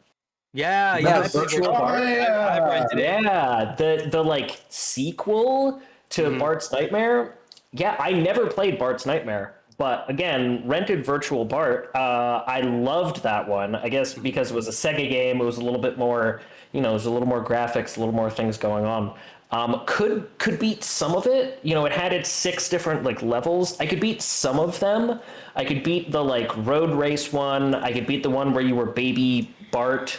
I could beat the school picture day. The tube where you're flying down the maze. I could not get through the maze. That was so rough. As a kid, I don't think I realized that the maze was like a memorization task. I thought it was random. I thought it was random. the level where you play as Bart as a pig actually has one of the most messed up game over screens in any Simpsons game. Yes, Yeah, it does. it does. Yes, it does. In that level, if for anyone who's never played it, you are Bart. You are trying to escape a corn dog factory, and when you game over, you get turned into a corn dog, and it shows Homer in his kitchen, pulling corn dogs out of the box and eating them, and he pulls one out with Bart's face on it, screams in surprise, and then eats it. Which really Nightmare messed fuel. up. Nightmare fuel. Yeah, really messed up. I have, of course, played the arcade game a lot. I was saying before we got started tonight that I never had the option to play as Homer growing up. Like our local roller rink, and I remember being on a trip and in a hotel with my parents, and they had like a little arcade and had the Simpsons arcade, and the Homer character part broken. I never got to play Homer. I always had to play as Bart or Lisa. I think I probably preferred Lisa over Bart. In the end, it doesn't really matter, but never had the chance to play as Homer until I was an adult. Oh yeah, no, Homer and Marge were like the popular choices. Yeah, they were the ones that were always worn out. Like the stick wouldn't work very well. Want to lean in one direction. Mm-hmm. Yeah, you'd think it would be Bart at the time. You'd think it would be Bart, but that's it. I never played Hit and Run. I don't think I ever played Road Rage, though I have seen it, and I played Crazy Taxi, so it's basically just an official mod. My brother was really into Tapped Out, and at the time I was already into a couple other identical kind of phone tapping timers trying to squeeze your wallet games. So I was like, I'll pass. Yep. But I remember people being sad when it finally shut down. Yeah, it did. Simpsons games that so there are actually 3 Simpsons games that were actually spin-offs. Jeremy mentioned one earlier, the Krusty one, and then Itchy and Scratchy got 2 games. Oh yeah, that's right. Mm-hmm. Yeah, there was the Itchy and Scratchy game on the Genesis and Super Nintendo. Yep. Yeah, and then there was a golf game on Game Boy Color. Yeah. Like Ninja Golf, kind of. Oh, yeah, God. Yeah. Yeah. What about you, Homecoming? Well, first of all, there's a game I really like. It doesn't have a lot of levels, but it's kind of a hidden gem. Lee Carvello's Putting Challenge. Right, they did make that into an actual game. Yes, they did. You're right. I am Carvello. But You have selected no. I've always specifically just loved the I am Carvello. You have chosen Power Drive. Would you like to play again? But so yeah, as mentioned earlier, Bart's Nightmare, and I'm pretty sure the Indiana Bart section was made as a joke or a dare, because that was not me, but some of the Bart bits in that game are for the Bartman bit, the bit where you're flying around with the slingshot. That part's actually really fun. Great. I remember liking that as a kid. The Bartzilla parts as a kid, I was like, why is this so slow? And then this lives in my head rent free, but the little germ guy, the hi there, oh, Smiling Joe Fission. Yeah. Hi there. It's like the power plant's forgotten mascot. Yeah, from episode 3. Oh my gosh. There's our decade video essay about him. But our no longer misunderstood friend. I no longer misunderstood. But I have a soft spot for Road Rage because now the mission mode I'm not a fan of. I think those missions are not designed that well, and they get way too hard, way too fast because of the time limit. But just the Sunday drive, yeah, it's just Crazy Taxi, but it's Simpsons Crazy Taxi, and I think that's why I like it so much, and I love the flavor text and the dialogue in it. It just Sunday Drive is so fun to just cruise in that game. That song though. Oh yeah. That's a good one. I rented Hit and Run a lot. I've never owned it. I have a very soft spot for it because, like, yeah, the gags that you can unlock, the trading cards, the writing, the jokes. Road Rage has one of my favorite jokes in any Simpsons media. Once again, bringing us back to Hans Moleman, which is a "somebody please kill me. That poor man. I hope someone does kill him." Hans Moleman peak character, but that being said, Hit and Run have a lot of nostalgia for that because even though I never owned it, I grew up in a house where I would get maybe a couple games, and especially during the GameCube and Wii era, I had to depend a lot on rentals, and I rented Hit and Run so many times. I rented Hit and Run like constantly, and just the music, the writing, just like the today's your workplace examination. Oh, what if they find my scorpion farm? Then where will my scorpions live? I'm gonna need more junk in the trunk if I'm gonna need a car with more junk in the trunk if I'm gonna take him out. Gosh. So I haven't played a lot of Simpsons games. I never played the Simpsons game. I just never got around to it, and I've always wanted to play it, but on a PS3 or a 360 because those are apparently like the definitive one. It's like a Sonic Unleashed situation where the game, Oh yeah. isn't like watered down. I did not have any of the handheld games. I didn't. Now, the first Simpsons game I played after Bart's Nightmare, though, was the arcade game. There was a local restaurant that had an arcade game. I've never beaten it. The most I've spent on it is like $1, but there's a local bowling alley around here that has retro arcade games. And I told my friend, I was like, y'all find something to do. Y'all better find something to do for an hour. Because I'm taking a $20 bill in there, and I am slaying. As a grown-up, I am coming for the Simpsons arcade machine. I'm going to actually beat it. Marge was my main because as a kid, I thought she hit the hardest because she had a vacuum. So that's where, like, as a kid, I was like, oh, Marge definitely hits harder. Obviously, like, every character, just that game is crazy because you have Tan Smithers in that game. Season 1 Smithers. Yeah. Oh wow. Episode 3 Smithers. Yup. Season 1 Smithers, Blue Shirt Bart. I also gave Smithers like a super villain cape for some reason. Oh, he is particularly evil. Yeah, he is particularly evil. Yep. This is, I mean, baby stealing. This is. Couldn't just take the diamond out of her mouth. No. Gotta take the whole baby. Yeah, just get out the whole baby. Because video games. Exactly, take the whole baby. But yes, I do. Should we call the cops on him? No, let's just go after him ourselves. Yep. Well, you can't trust Wiggum. Wiggum may be funny, but you can't trust Wiggum for everything. True. Are you saying Take that him you away, had the? boys. No, but at least he had the wherewithal to sell the handle to feed his family. Oh my gosh. Yeah, but Are you saying that you had the hallucination with the girl and the jazz music? No, we just checked his jacket and we found this playing card. Burns suit. Burns his suit. Burns his suit. Eek that loose.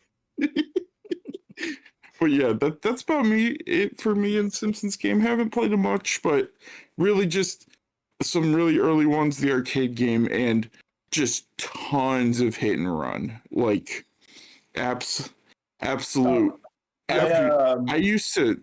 The funniest thing I'll say about hit and run, as a kid whose dad, when I'd spend the weekends with my father, he only bought one the cable package that had one channel, and it had Nickelodeon on it. And I would use hit and run to surpass the worldwide day of play. I would just play hit and run. Fair. 100% valid. Wow. Also, Homecoming, you mentioned Road Rage. I just want to point out that is one of the few Simpsons video games where even if you win, you still technically lose. Because if you beat the game, you get a special like cutscene of like you actually buying the transit back from Mr. Burns, Yeah. but he just drops you into a bottomless pit anyway. Wow. Yeah. Well, so Simpsons video games, my personal experiences with them. All right. So I like the arcade game is the very first Simpsons game I've ever played. Because I remember my parents took me to an arcade up in Yonkers, New York when I was a kid. I used to go there. And it was basically like a huge arcade that had like so many different games that I used to play. Like you had the Street Fighters, you had like a lot of arcade games like Sega, Capcom, Konami, Namco, you name it. They had like a lot of games there. Um, and they had the Simpsons. They had the Simpsons there, and they actually put the Simpsons arcade game, the 4-player one, right next to the 6-player X-Men arcade game. So they knew, like, you had like a double dose of awesome beat 'em ups that you could play with your friends. Um, and but I spent a lot of time playing the Simpsons. Like I played the X-Men game, but I mainly played Simpsons. It was either Simpsons or like whatever new fighting game was there. Um, but Simpsons is better than X-Men Arcade. I'm gonna put that out there. Oh yeah, hands down. Yeah. X chicken. that's hard for me. That's hard for me to really say. But I'll definitely elaborate more when I get to a future sharing with Shellshock episode. Stay tuned for that. Anyway, for the Simpsons arcade, it was the only time in my life where my dad, my mom, my younger brother, and I all played the same game together because of the fact that my parents don't really play games. But it was the one time that I actually got my entire family that was with me to play the Simpsons arcade game. That's a moment that I will never take away at all. Like my younger brother was Lisa, I was Bart, my dad was Homer, and my mom was Marge. We're never gonna take that away. Um, but at some point later in my life, like I was about like 15 years old, we went to that same arcade, um, and I remember beating the game. I've spent maybe, let's see, and they had 4 lives for each credit. Um, I will say though, I think I spent maybe like about like way more money than you did, Jeremy. I'll tell you that right now. Um, I don't remember how much, but it's definitely more than you. Um, Mainly because like some of the later levels were like they actually set the difficulty spike really high once you were in like the difficulty spike was felt starting from like when you go into the Dreamland area. That's where like it felt really hard. And then it got even harder when you got to Channel 6, and then when you had the nuclear power plant where you fought Mr. Burns and Smithers, and pumping quarter after quarter just to beat Smithers and Mr. Burns. Mm-hmm. Man, it's a lot of money right there. Um, Yeah, I think I spent the majority of my money on Mr. Burns. I did get the 360 and PS3 versions of the Simpsons arcade game before they got delisted, but I'm glad to have them. Now, Konami, please bring that and the Simpsons Bowling to Switch and Switch 2 and other platforms. Yep. Please. Yep. Nah, you just gotta buy the one-up arcade machine that has them both. It's fine. Or at the very least, can we get something like they did with Shredder's Revenge, but for The Simpsons? Oh, you mean the Cowabunga collection? But yes. That would be absolutely awesome. Oh, I would be fine with this. Oh, you actually do mean Shredder's? Yes, I agree. Yeah. Even that would be great. Even though I know that same team is working on a new Scott Pilgrim and the Marvel Cosmic Invasion. Which, yeah. So hopefully after Cosmic Invasion that they work on a Simpsons beat 'em up in that style. I would be down 100%. Which will more likely surpass the arcade game for me if they do that. Given their talent. I've played a little bit of Road Rage. I haven't played all of it. I thought it was pretty good. I played Hit and Run, not all the way through. I want to go back, but I like what I played. But I did not play the Simpsons game when it came out on 360, PS3, or Wii, or any of that. But unfortunately, I grew up with Bart versus the Space Mutants. But I played the Genesis version and not the NES one. And it wasn't really all that great. It doesn't even have the Simpsons theme like the NES one does. Yeah, from what I've heard, the Genesis version, from a gameplay perspective, is a little bit better, but that's not really saying much. It's not. It's not saying anywhere near as much. I played Bart's Nightmare on Genesis, and I've also played the Super Nintendo version. I've played Virtual Bart on both Super Nintendo and Genesis. Virtual Bart makes me want to tear my hair out. Oh, it's incredibly hard. Like it's Yeah. Oh yeah. like the best mini game out of all those is probably the fucking tomato toss, because they took that bit. Yes. They took that bit from when like you had Lisa made a science project with a giant tomato, and Bart took that tomato because he was supposed to watch it, and he threw it at Principal Skinner's butt, and it exploded. I think, and then like I had the misfortune of, granted through emulation, but I had the misfortune of trying out the Simpsons wrestling. Oh no! I don't know if I even knew that was a thing. I'm glad you don't. I'm gonna say this right now. Out of all the Simpsons games I've ever played, that one is, to me, is the absolute worst. It's the worst one. Oh yeah, It really is. I did not play the skateboarding game, by the way. I did not. But I did play The Simpsons Tapped Out on back when I first got myself a smartphone. I got The Simpsons Tapped Out, and I played it like consistently for a couple of months. And at some point, I've eventually tapped out of it. Pun intended, by the way. Way to go! All right. yeah. And then eventually, like the publisher and the developers eventually tapped out because can't play it anymore. Yeah. Well, it's been what, totally, 11, 12 fun. years since that game came out? And then they shut it down Yeah. like a few years ago. Yeah, it had a long run. It It did. did have a long run. It had like almost a decade-long run. Yeah. I would like to point out something in regards to Tapped Out. So they would constantly do updates where like they added new plots and whatnot. And like there were some plots like, oh, the Simpsons characters get trapped in video games and whatnot. And just like, okay, some of these plots I feel like would make for really good actual video games. Why is it here? Yeah. Yeah. Just trying to stay afloat. Yeah. Yeah. Yep. But I have played I like there were other games that had the Simpsons featured in it that I have not played, like Lego Dimensions. You have the Simpsons in that game. They have a Simpsons world. From what I've seen of the gameplay for Lego Dimensions, it looks okay. It looks decent, but I didn't get it because around that time, like the Toys to Life thing was just like, it was starting to like, I was losing interest in that, that whole model. And around that time it was dying out anyway because the fad was running its course. And I can't think of any other game where the Simpsons made an appearance in as playable characters.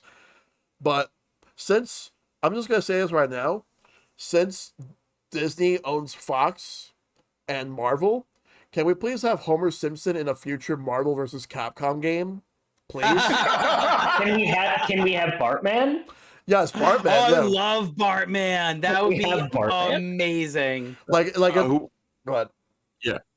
Oh, I was gonna say we need I forgot what the guy's name was. I mean, Hank Scorpio would be a dream pick, but what's his name from the Who Shot Mr. Burns episode where they're like, we have the wrong man, Doctor. Was it like Blasto? You're free to go with the mad scientist. Dr. Colossus. Dr.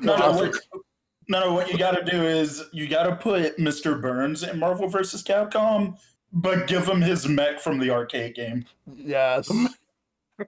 Oh, not all of his immunities being shoved into the door at one time.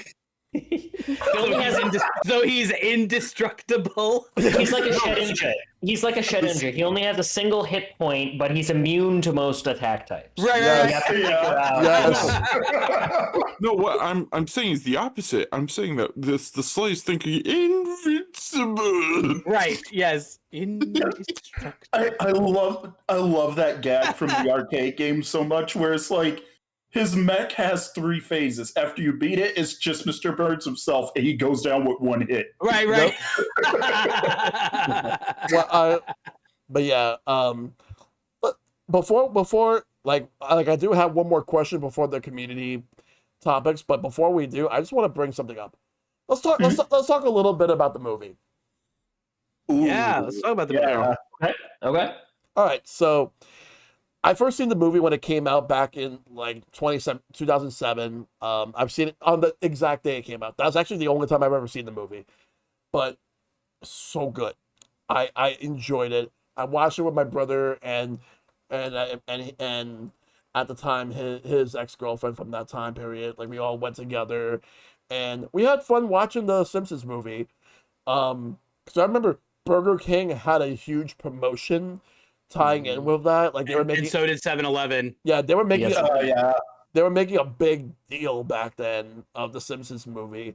And The mobile game I mentioned before, Minute Still Meltdown, was also to promote the movie. yeah, and the Simpsons game that came out in 2007 was like the tie-in with that, even though it wasn't based on the movie, but just the timing of it.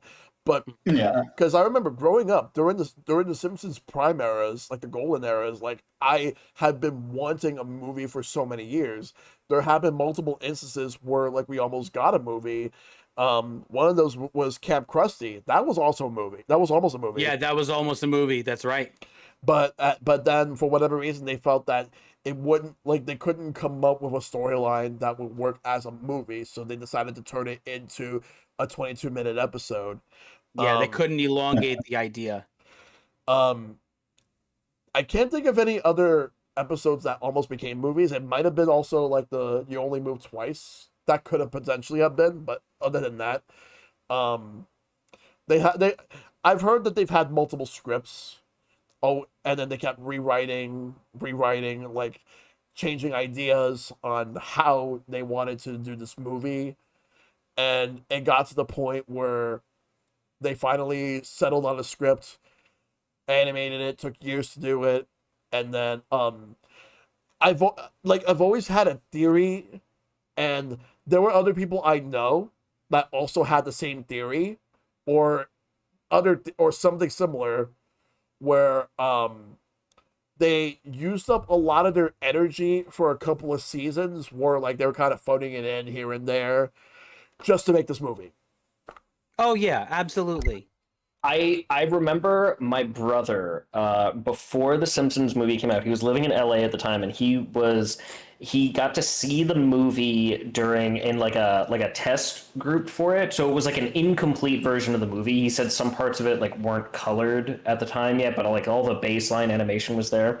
And I remember him saying that exact thing, that he was like, it was like the A team who had made all of the great like golden era episodes had been working on this, and it was like we had been living with the B team on the TV show for a while. I remember him saying that exact thing right before the movie came out. Yeah, because Al Jean took over after Mike Scully left, and in season 13, and from about season 13 till about season 17 or 18. That's the time. That's the length of time that they took to try and produce, write, and execute this film, and they took a lot of that energy out. You're absolutely right. I remember I remember reading somewhere where someone asked. It was a topic of like, what if Family Guy had a movie? And I remember Seth MacFarlane like saying in an interview or something like that, where it's like he wanted to do something that couldn't be done on TV or whatever, because like when it came to the Simpsons movie, he thought from his perspective, he thought that it didn't really need a movie, and it like something like that could just work as an episode, and I don't know if I agree with that. If I can counter that, actually, they wrote the movie to actually be an episode. They wrote it as such because they kind of like fitted into that pantheon. The only reason they wrote it the way that they did was because we've seen for years and years and years how selfless Homer can be. And so they wanted to give him like this ultimatum of like the show will end. Like I don't want to step on the community's questions because they actually do reference this. So I'll only say this before we like get too far into talking about the movie. But they wrote it the way that they did was so that they can still continue to air the show on television. So that it felt just like a continuation. Like, oh, the TV show gets the summer off, we'll put out the movie, and then you can keep watching the television show. Yeah. That's how they progressed it. Mhm. So in that sense, they wrote it to just kind of be as such. But I want to save my actual like filled in response to one of the community questions that I read ahead. All right. Yeah. For me, the movie is like I didn't see that in theaters. I watched it on DVD, and I at first was just like okay with it, but like on second viewing of the movie, I actually do enjoy aspects of it. There are some incredible jokes in it. Obviously, I was elected to lead, not to read. Number 3, like that one. Or sir, I believe you've gone mad with power. Have you ever gone mad without power? It's no fun. Like I think of that line regularly. But no, the movie though I think has some hiccups in it. Like the movie has some moments in it that are just like Lisa's boyfriend. Lisa's got a boyfriend that she'll never see again. Like one of the most nothing burger characters I've ever seen in The Simpsons, but like Yep. it's still a quality movie, and I honestly wouldn't mind seeing a second one if they could get the right team together. I think they could do another one, and I think it would be a really good like series finale if they ended everything with a movie. Yeah. Like Yeah. I've been hearing that they've actually wanted to make a second movie. Like as the earliest, like I remember hearing about wanting to make another movie was back in like 2017, and it seemed like they were going in that direction around 2019, but then the pandemic happened, and that practically like put any plans that they would have wanted for a movie on hold because it was going to be hard to get together to come up with a movie like this. And the thing is, it seems like they're interested in making a second Simpsons movie, but it's a matter of when they feel that the time is right. But I agree that it should be the finale should they make a sequel. Well, it shouldn't really be a direct sequel in a sense, but they should at least make a Simpsons movie where like they just wrap everything up, and it would be like the best way for the Simpsons to say goodbye to like the fans and everything.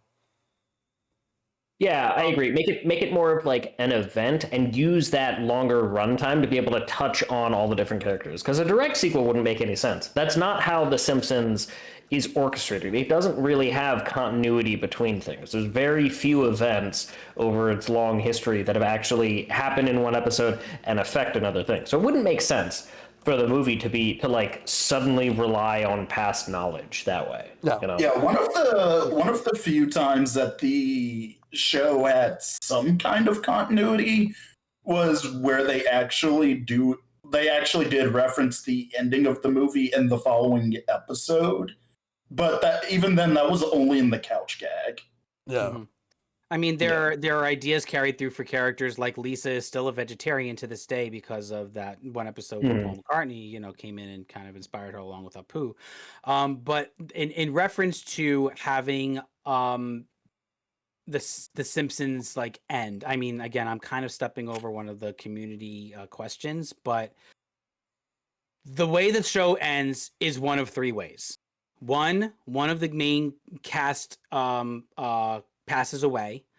2, Marge leaves Homer, and 3, they have to go to the Christmas pageant at the school again, and the entire series becomes one continuous loop. Yeah. I actually Is it love like that they take third the idea. Futurama ending? Yeah. Yes, so like that's like those are like the 3 ways that the show will end. Like, so we have like a choice, but so do the producers. You know what I mean? But Yeah. that to me is how the show will end. Someone passes away, Marge leaves Homer, or they loop back around to go to the Christmas pageant.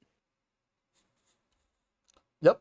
Yeah, and I mean, given that the Will Marge leave Homer is already kind of the plot of the first movie, Right. I feel like one of the other two would be most appropriate. Yeah. I feel like they raised the stakes specifically for the movie to have it be, that feeling of, oh, this could be like the real deal. Yeah, I so that's why I say, like, if Marge leaves Homer, the family's done. Like, it's no longer The Simpsons. Yeah. Like, even outside of the movie, it's just like an ongoing idea that even to this day gets brought up in the show every now and then. Yeah. That Marge can do better. Yeah. Yeah. Yeah. I mean, or Homer want to- learns to be selfless. Yeah, exactly. I personally think that the series should end on 2 things. One, either Bart strangling Homer, because that would be the most, like, if Bart choked Homer, that would have been the most, like, karmic retribution. And or Hans Moleman wins an Oscar for Man Gets Hit in Groin with Tennis Ball. I love the Chat GPT episode where it's just like, oh, the ending just ends. The show just ends in exactly how every other sitcom ends, and the only way to stop it is Homer strangles Bart. Well, so the question I want to ask you guys before we go into the community questions is, how much of an impact has the Simpsons left on you? And we'll start with Rox for this one.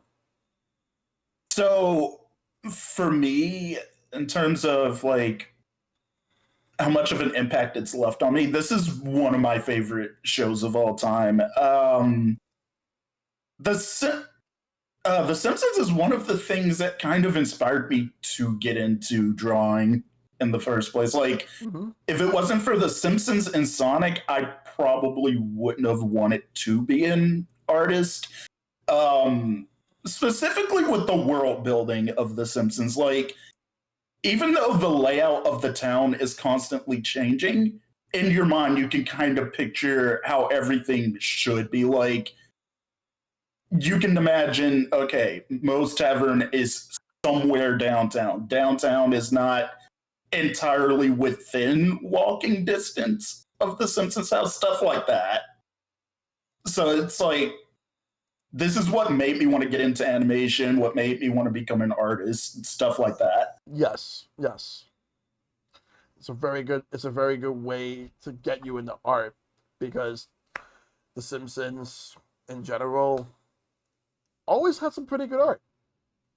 Hi. Bookslap.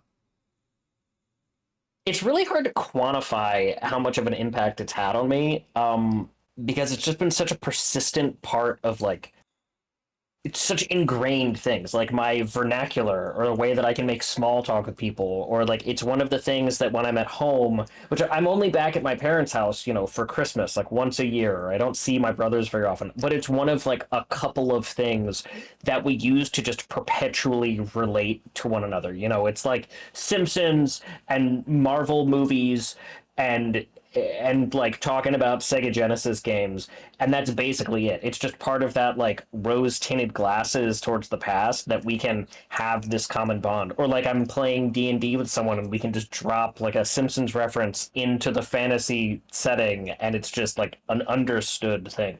So it's become a way that I relate to people that's so important. It's hard to imagine not having it, or like forgetting part of it. It's just like it's core to an understanding of how I am, if that makes sense. Yeah, that's definitely a fair assessment on that. All right, Homecoming. For me, I would say that the impact of The Simpsons on my life as somebody who loves comedy and wants to be like a comedy writer, it's up there. Like that Futurama, King of the Hill, like in terms of something that I can just throw on and no matter what day I've had, it can just be fun. There are times where I feel like I need breaks from The Simpsons because there's so much of it that I mean, it's kind of funny because like whether I'm watching one episode or I'm watching five, that whether I'm like seeing one of my favorite episodes or one that I've never seen before, that everyone says, "Oh, this episode's so good." I I feel like it's always just this really good comfort show. So I think that's like just the impact it has on me. Like if I'm having a rough day, I will just throw on A Star is Burns and just sit back, and I think this shows the staying power of the writing, of the comedy in this, that we're all laughing at jokes that we've heard 8, 9, 10 times over. You know, uh we all have those lines.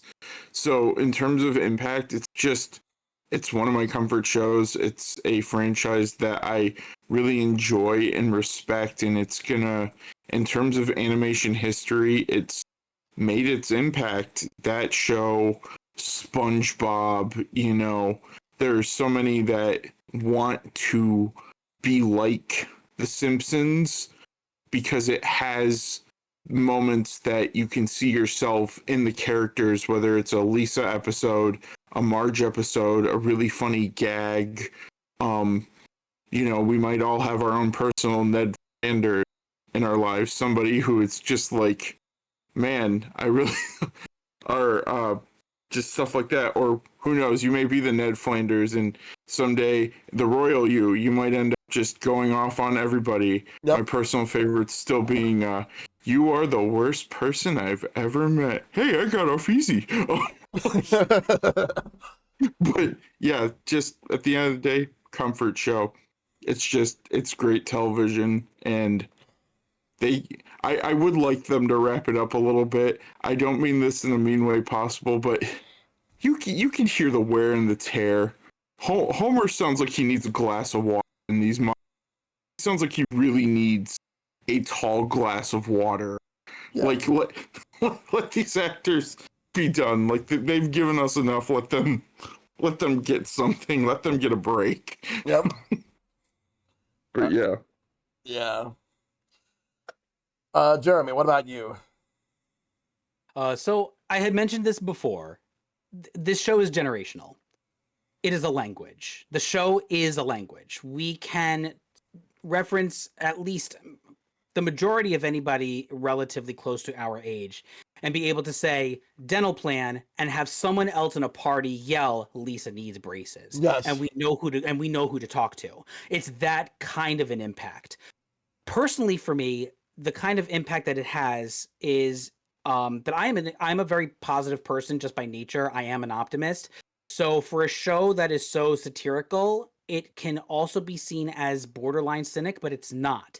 It is it has become ubiquitous in satire that when we reference the show, it allows you to levy the heavy of the world that we constantly are living in. Radio Bart touches upon this. Lisa the Vegetarian touches on this. My favorite episode also touches on a lot of points about parents realizing that they were wrong in how they taught their children. And this is like 1990. This is still at a point where you're getting sitcoms where you have these like cherished happy endings and all of these morals and all of these whatever, and then you get this one episode of The Simpsons where what did we learn? And Marge is just like, it's an ending, that's enough. And we understand that, like we comprehend that as a culture, as human beings. We understand that it's going to be okay we find our people, we find our language, we find our culture, and we bind together through that. Yep. Personal impact, I mean, I sung it at my wedding. My son and I are singing the Stonecutters anthem upstairs while my wife glares at us from the distance. You know, like there's this unsaid, unprecedented passage of a torch between generations that if we allow it to, it can become something as ubiquitous as a phone in our pocket that is a tiny computer. We have this knowledge, we have this information. What can we do with it? We can share in the joy of satire, and we can share in the joy of knowing that the world is as it is, but can we improve upon it by looking at it through the lens of satire? Yes, we can. We can understand that change can happen if we allow it to change us.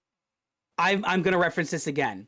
Homer sitting down on the top of the trunk of his car after his mom left, after years of being gone, running from the law, and for the producers to force a corporation to not run ads and to not run coming up next on Fox.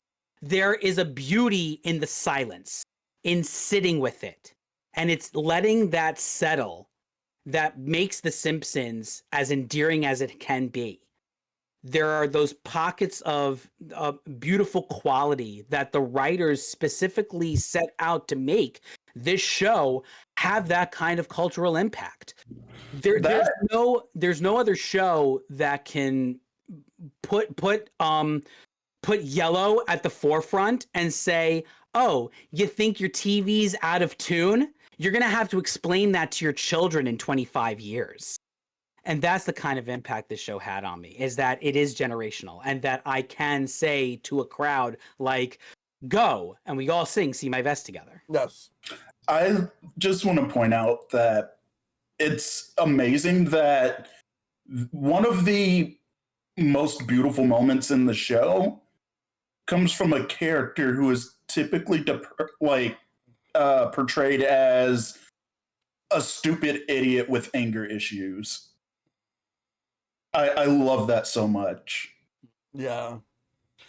Well, it's what lets him have that power, though. Like, for him to have like a purity of thought is always the important thing, because it's he's being his own foil to his normal oaf self, you know, through the first 22 minutes of the episode, and then he gets that moment where he shows, you know, Lisa, hey, this is what our family is like, or I'm going to sit and think about my mom, or I'm doing this, or I'm going to divorce Marge so I can remarry her. Like, he gets, you know, he has the like clarity of moment. Right. Yeah. It's the definition of falling upwards with heart. Yes. Yeah. I mean, we mentioned it earlier. It's those moments where, yeah, it makes Homer feel human because he does make mistakes. But at the end of the day, when he's written well, he loves his wife. He cares about, I'm a horrible father. You're also fat. I'm also fat. but like, you know, do it for her. Him saying, I have the photos at the place I need the most cheering up, you know. Yeah, like, he's not like other adult sitcom dads where it's like, no, they're just shitty parents and that's the joke. In Homer's case, it's like, he's not the best dad, but he's trying. He always tries his best. Yeah. Yep. So, The Simpsons has left a huge impact on my life for so many years.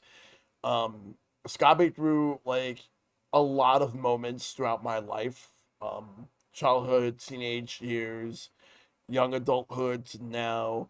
And I don't really watch a lot of the more modern stuff. I mainly go back every now and then to rewatch some of the episodes from like the earlier seasons, because it's like it's as what you said before Homecoming. It's basically it's comfort. It's like comfort food. It's a comfort show. That's what it is.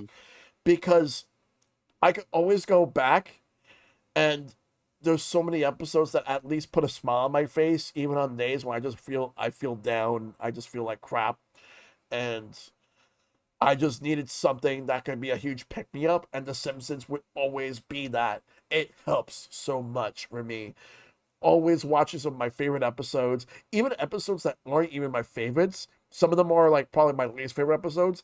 They still at least have something there for me that that at least makes me feel better at the end of the day.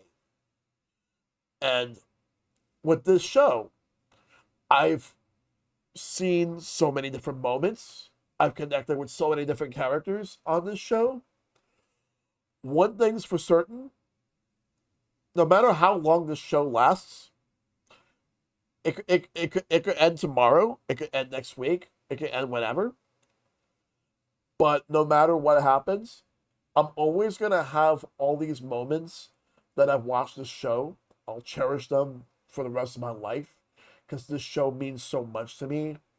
How much I love it to the point where, like, I always love it when people reference anything Simpsons related.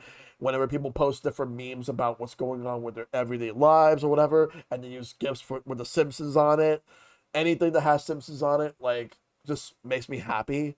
So, the big impact that it's left on me is just like in addition to it being generational, just how much like how much of a connection that I can have with a show like that, and how much it can get through my life, no matter where I am, no matter what I'm doing. The Simpsons is always there.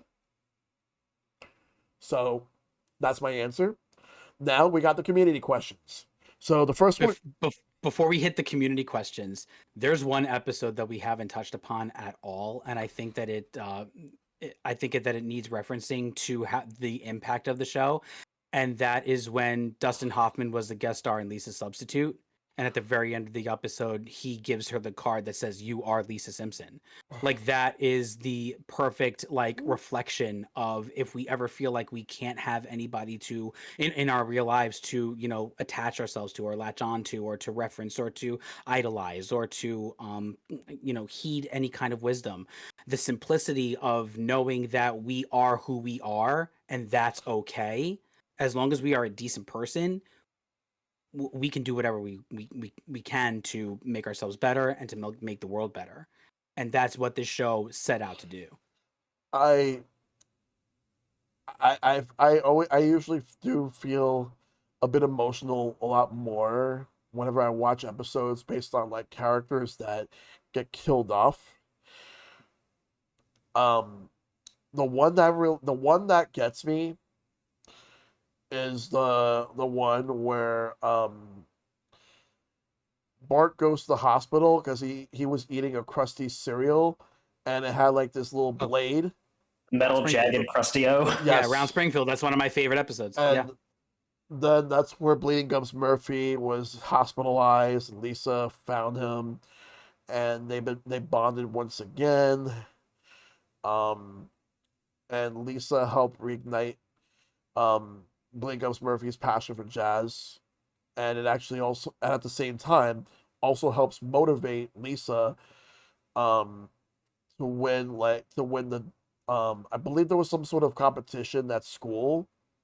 No, No. so Bart gets the money from suing Krusty over the Jagged Metal, and he gets $500 out of the 100,000, and Bart uses that money to buy Sax on the Beach, so Lisa can play the music over the radio. Oh yes, that is true. But no, there was something before it that there was an event that Lisa was playing her sax. I forgot what it was, and then when she went, That's right. The everyone's going for their appendix to get taken out, and then it's Martin and Ralph and her at the oh yeah, recital. Yes, it was a recital. Yes, Yeah. And she stole the show. She wanted to go and tell Bleeding Gums Murphy the news, and then that was when she found out that he passed. Like, when you put your heart into something, then you wanted to share the news with somebody who's always there to listen to you, and to find out that they're gone. But nothing compares to like the three episodes that involve Homer's mom. Especially like with the last one. While yeah, like I did not like the last bit of the plot, like what happened afterwards. But I did like the moment where Homer like was just angry at his mom because he just didn't know if he could actually trust her, considering the fact that both times that she appeared, she just left, and he was worried that he was just. I think it was just because he was afraid that he was gonna lose his mom again. So the last thing that he did was he just yelled at his mom, and then when he decided to like just go see his mom, he found that his mom died. Finding out that your mom died like that is just depressing, but that's the thing, because there's always moments in this show where they'll just hit you really hard when you're not even gonna know it. But yeah, At least we got James Earl Jones to show us 3 of his characters up in the clouds. yes, And we got to hear them say, "This is CNN." yes. Just to add a little levity before we get into our community questions. Yep. This one comes from the Epic Man. What do you consider the golden age of Simpsons to you? From seasons 3 to seasons 8. I'm gonna say 3 to 9 myself. I agree with 3 to 9. Yeah. No, go ahead. I'm ahead. sorry. No, you first. I was just gonna say I feel like it really took seasons 1 and 2 to kind of evolve to that point. And when we mentioned this before, it's like season 3 makes season 2 look like season 1. It's like it took that time to get there and find its voice. Totally normal for a piece of art, for a television show, for an anime, for like whatever. It's totally normal for that to happen. 3 is my floor. I'm flexible on the ceiling. Yeah, I agree with that as well. So go ahead. Yeah. I'm just gonna kind of soundboard all of y'all and just say that, but I will put an asterisk on it because there are really good episodes after the golden years. You know, there are rare Treehouse of Horror episodes. Everybody like one of my personal favorites that probably would be a top 10 is the which is like I think a season 10 or 11 episode is the Bordello episode. Yes. Just with the we put the spring in Springfield song. That's season 8. Yeah. Oh, that's season 8. Yeah, but what a still great one of the episode. Oh yeah. One of the best visual gags of Grandpa Simpson walking in, putting the hat down, putting it back on, and turning around. Is your name Bart? Does your father know you're working at a bordello? It was his idea. Oh, okay. My kids all have a whiskey sour. I love that, like, one of my friends didn't realize that the reason, like, they thought that the reason Grandpa did that, where he walked in, put his hat down, put it back on, and left, was because he was senile. And it's like, no, it's because he saw Bart there, and he didn't want Bart to know that he goes to a bordello. Yep. You gotta pet him so he can feel it. I still love the bit at the end where Marge is doing the ventriloquist thing. Take it off. That's it, buddy. We're gonna have to cut you off. You're right. You've been told. I was gonna say that season 3 definitely started it, but season 4 through the beginning of 7 was where everybody was watching this show. Season 4 had the most jokes per capita for the whole season, and then 5 carried the momentum, and then 6 broke through with Who Shot Mr. Burns Part 1, and then you get a whole summer of people wondering, and then when you find out the result, then everything was like, oh, and then it starts to go into the direction that we know. You know, to piggyback off of an earlier comment about how The Simpsons is generational, I think what's really important to recognize too is that, like, at the time, we don't really have this anymore. It's not the way that we consume media. But at the time, when there was that new Simpsons episode, you know, that day of the week, the next day at work, at school, wherever you were, that was what people were talking about. Yeah. It was one of those shows that was the thing because everybody was at home watching it. We don't consume media like that anymore. Homer, but that was part of that experience that we're getting to, where it was like that was the thing. You knew all of your friends, you knew your coworkers, you knew the people at school, like saw this, you talked about it the next day, and you passed those jokes back and forth, and you started the memes, even though you didn't know they were memes at the time. Yeah. Like that was also part of the experience. Exactly. That's also like how we share in knowing so much about this show. Yeah. Is that we each talk to each other and they Mhm. reference this, and then you remember, oh, they also referenced this. Oh, then there was this joke, and you have the banter. It's the back and forth water cooler lunchroom talk. Yeah, absolutely. Exactly. Yep. Yep. All right. So everyone answered this one, right? Mhm. Mm-hmm. Okay. So yeah. All right. So next one comes from Mintamina Pie. Who's your favorite character? If you can't narrow down the character, can you at least narrow down to family member? I'm gonna let you guys go before I do, because I gotta think, because I have so many favorite characters. It's just hard to name one. I actually have 4 favorite characters specifically: Homer, Bart, Krusty, and my controversial pick is Mr. Burns. Hello, my name is Mr. Burns. Yes, but what's your first name? I don't know. I Nice believe you have a slam. letter for me. Like with Mr. Burns, I love him because, like, yes, he is a really good villain, but like when he's not being a villain, he's just kind of a sad old man. Goofy old man. Yeah. Yeah.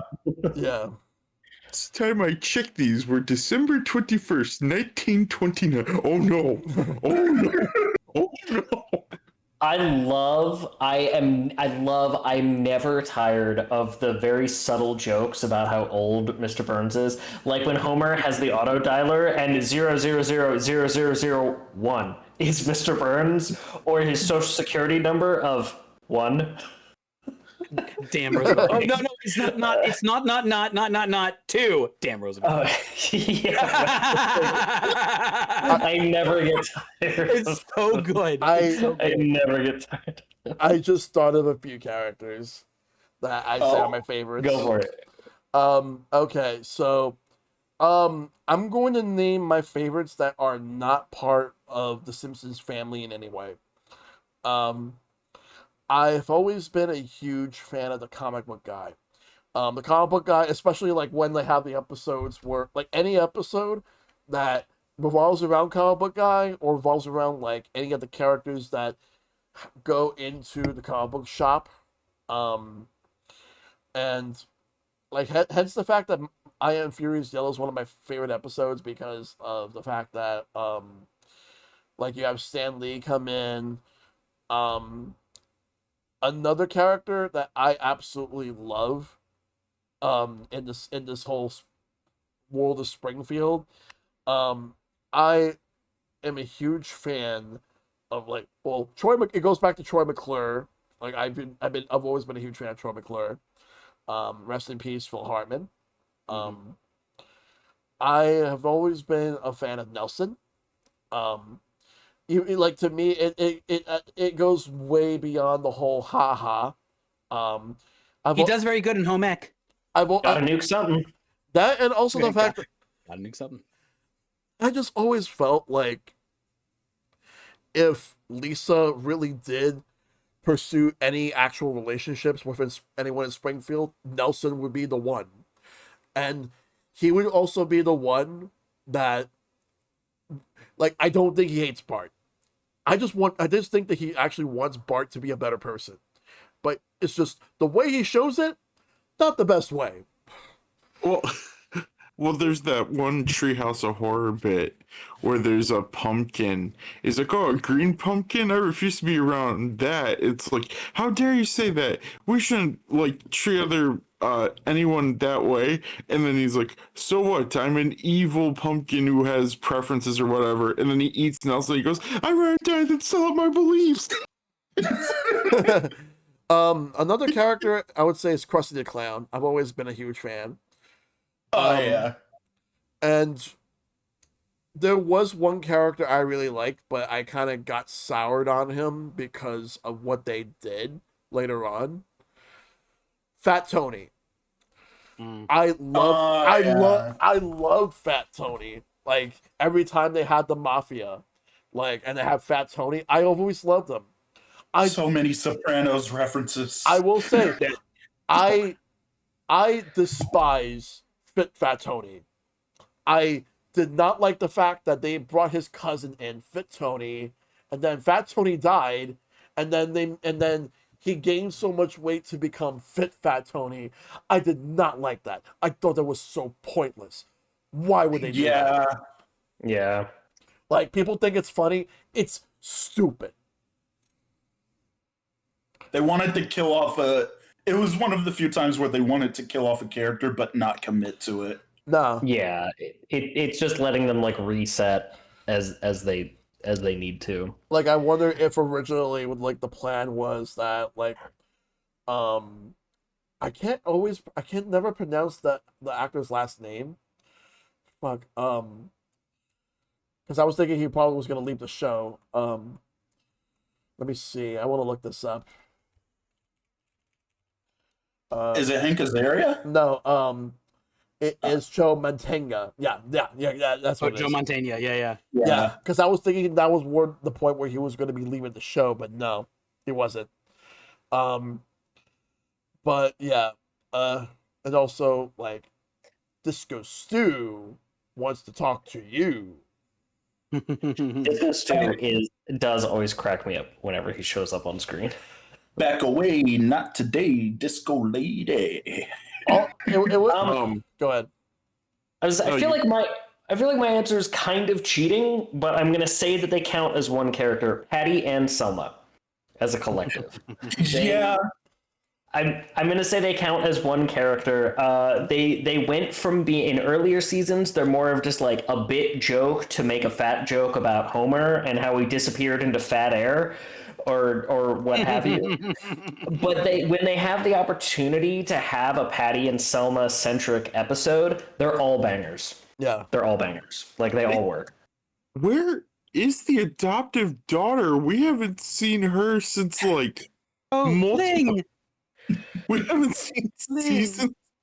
Does she just not exist anymore? Did she get Thanos snapped or something? Like, She just went upstairs and never came back. Yeah. Yeah. Like there was so many characters that got Thanos snapped over the years, but go ahead, Homecoming. Yeah, so my favorites within the family are Maggie and Abe. Abe, to me, Abe leads to some of like the enemy took the number 5, so it was 19 dickety 2, and I had to run dickety miles down the street. Because it was the style at the time. Which was the stuff. Of course, there's a Grandpa. What's your name? You're making my tombstone. like that. Anytime they have Grandpa, and of course, if you want like a heartfelt moment, the Hellfish episode is like great. Yes. Oh, yeah. Mr. Burns is such a good villain in that episode. It was. Yeah, absolutely. Favorite characters outside of it, there are so many, but I am going to shout out to a mutual of a friend, Skull Kid Tiger of me and Rox's. Skull Kid got me to appreciate Snake a lot. Snake. Bye. I'm going to love and cherish him. Student loan payments. The line About that one a lot. Any stupider. There goes line my from- little dude. But the line that I referenced earlier from Simpsons Hit where it's like, "Here you go, little dude. Now don't go and blow your hand off, or do. What do I care?" That's actually from Snake. Or when you boot up the game and he goes, "Ho, radical." Yeah. Like one of my favorite Snake. bits from Snake was like the musical episode, like towards the end where like they showed the Gracie films. And he's like, shut up. Like you too,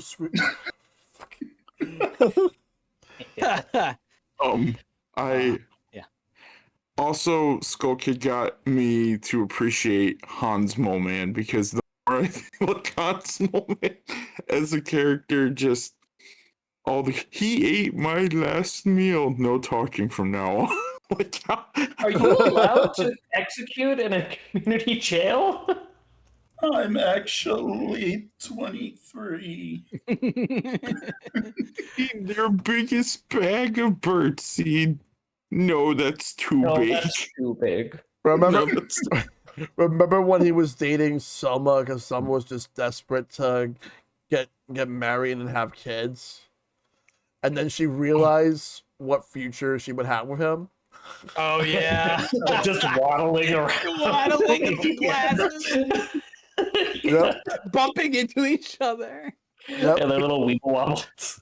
oh my gosh. But yeah, like my personal favorite's definitely Maggie, because Maggie ends up like, I love every member of the Simpsons family for different reasons, but Maggie, first of all, I think Maggie is one of the ones with the highest kill counts, because Maggie, speaking of the movie, Well, I mean, no court in the country is gonna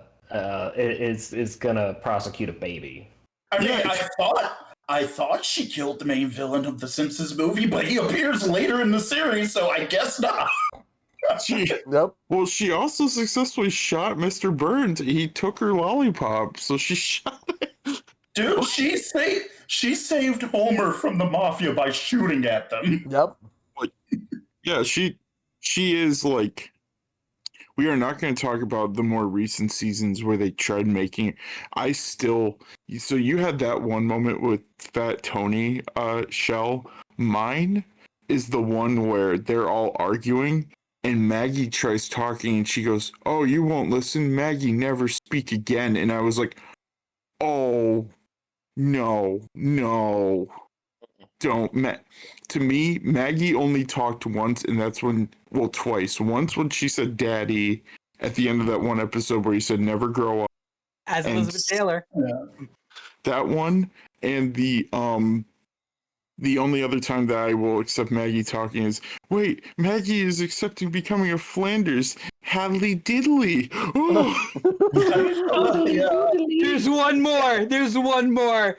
This Oh. is indeed a disturbing universe. Yeah. I do find it funny that, like, in the future episodes, they mention that she talks all the time as she is a rock star, but they always find reasons as to why she's not talking on screen. Mhm. oh, Yeah, they just cut away. actually, yes, I will accept Yeah. that. I forgot that James Ocean. This is indeed.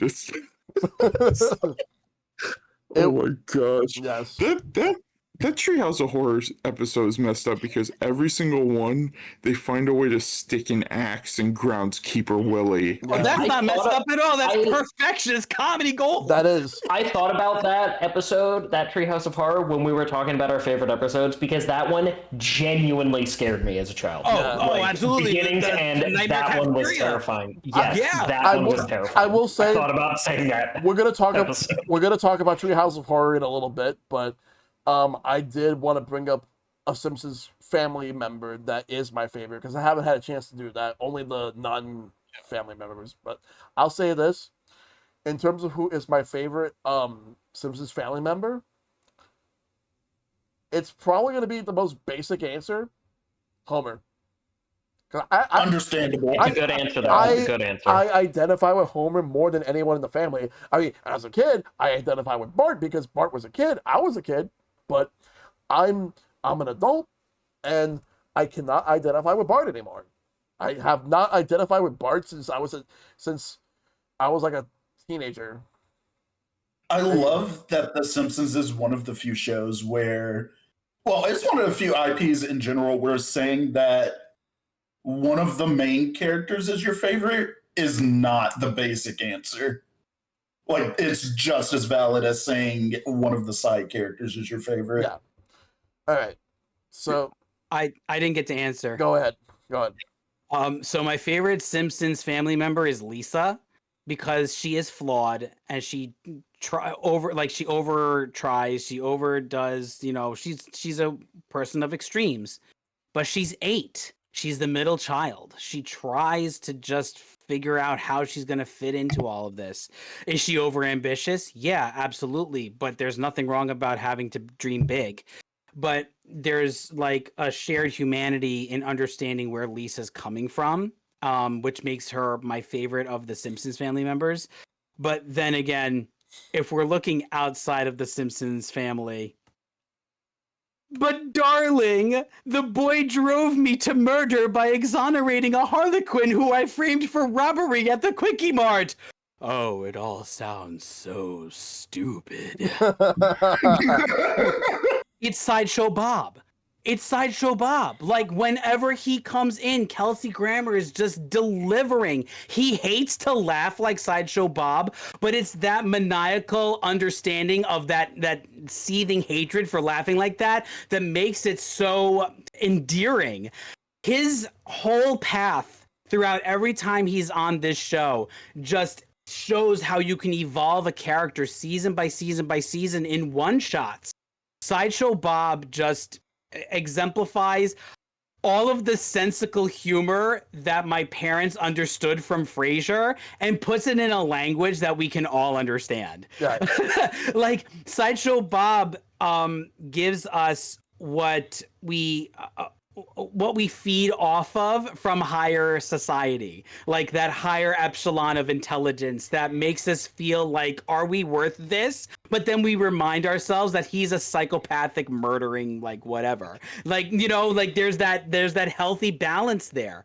This character just takes the cake for me. I mean, that whole speech that he does in Sideshow Bob Roberts, again, I referenced it before, still unfortunately stands to this day. I'm not gonna bring it up, but like it all has a point. It all has a point why these writers are as brilliant as they are. And Sideshow Bob just completely like is the 101 case of bringing in a character once a season and having them like blow it out of the water. Yeah.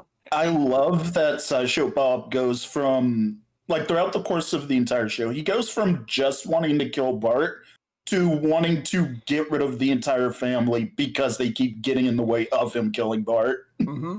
Vendetta means vendetta. I still love the what is it, the any last request? Oh, perform the opera, blah blah blah, in C-Mart. Fine, I will honor your request, Bart. I will send you to heaven before I send you to hell. Oh god. Did you guys actually see I believe it was a more recent Treehouse of Horror episode where they redid that, except Sideshow Bob actually does successfully kill Bart.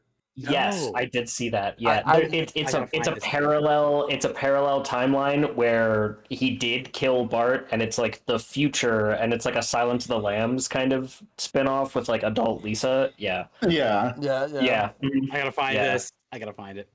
yeah. It's like a parallel like what if story. That's awesome. Yeah. Yep. All right. So everybody answered this one, right? Yeah. Yep. Favorite. All right. Actually, no. I want to bring up a character that we barely even talked about tonight. A very important character. We barely taled about Ned Flanders. Oh yeah. I thought about Ned Flanders for my answer. Wookie. Wait, who you thought I was gonna say? Ralph. Ralph. Oh yeah, Go banana. I'm in danger. Hi Lisa. Hi Lisa. Hi Super Nintendo Chalmers. I'm learning. You choose me. Good for you, Ralph. Okay. All right, Ned. Yes, Ned. Ned Flanders. So he is supposed to be the nicest guy in Springfield, or at least that's what it seems to be. And he tends to have either bad luck there's been many episodes where he has a lot of bad luck. He's had 2 marriages that ended with the wife passing away. One in which she was actually killed on screen. The other, she was killed off screen because the voice actress died. Yeah. And Yep, Marsha Wallace. yes, Marsha Wallace. The other one was Maggie Roswell. She portrayed Maud Flanders, as well as everyone's least favorite Karen, Helen Lovejoy. Oh, won't somebody Please think of the children. I love that they actually give us an episode where Marge finally just tells her off. If I have to Can't think, believe we are talking about SEX in front of the CHILDREN. sex Sex cauldron. cauldron. I thought they tore the place down. Okay. No wonder why your husband likes his toy train so much more than he likes you. It's like, Like, You- I have one word to say about Helen Lovejoy, and I'm gonna say it in the nicest term about her. See you next Tuesday. If you know, you know. Oh. Oh. But yes. Yes. anyway, so Ned Flanders, I think the best, in my personal opinion, the best episode that there's two episodes that I would say that are the best episodes that revolve around Ned Flanders.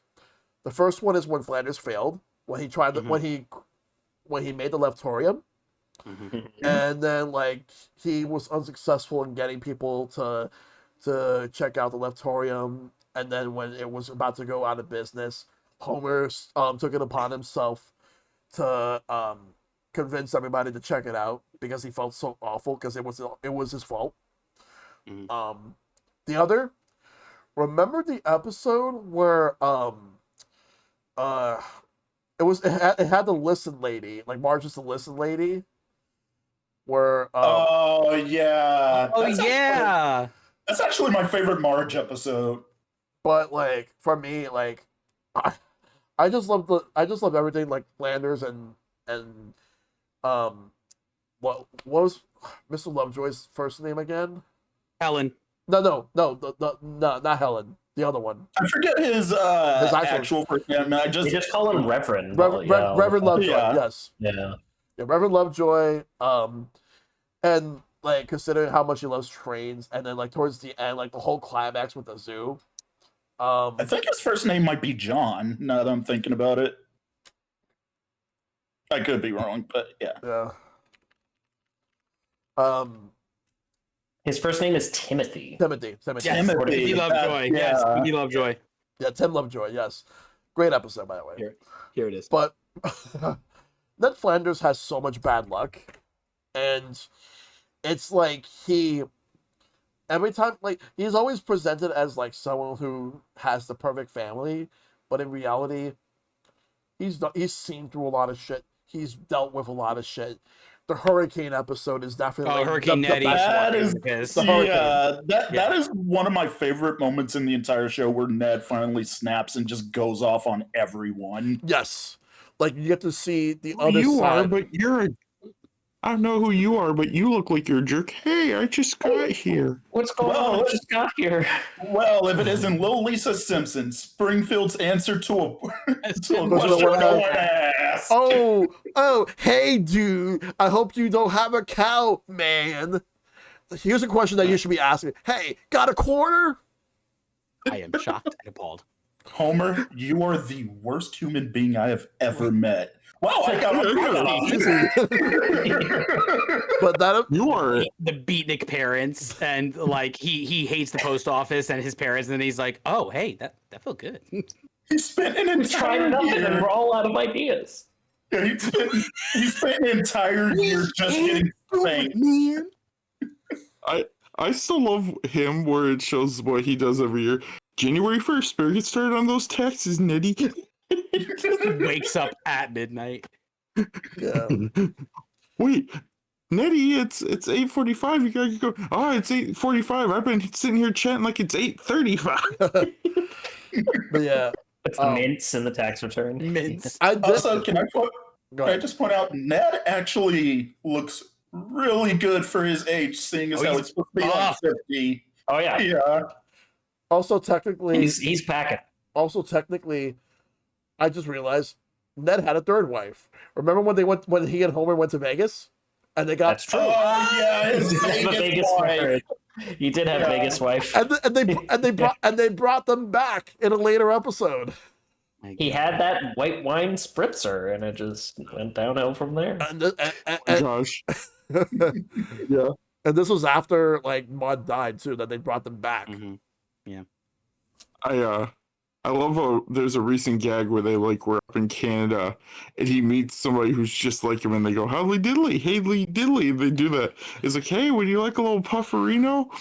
They warned you the devil would come in many forms, Ned. They told me the devil would be attractive. Before we go to the next community question, I cannot like move on without bringing up this one line. Feels like I'm wearing nothing at all. Nothing at all. Nothing at all. Stupid sexy Flanders. I wish Homer, my legs! This is the worst pain ever. I wish Homer was my dad. Vocals? Yeah, well, I wish you didn't have the devil's curly hair. And like when he screams, like the purple drapes. He just loves purple drapes. Yeah. Okay. Eat our shorts. Yeah, eat all of our shirts. Let's see. So this one comes from Lemon Square. Favorite Treehouse of Horrors episode number or part of an episode. Now we'll definitely dive into Treehouse of Horror. Let's dive in. Ooh, okay. The best, in my personal opinion, the best Treehouse of Horror episode is Treehouse of Horror 5. That's Yes, the one I with agree. the shitting, and afterwards, And Time and Punishment. Time and Punishment, and the Nightmare Nightmare Yes, Cafeteria. Nightmare Cafeteria. Yes. Yeah.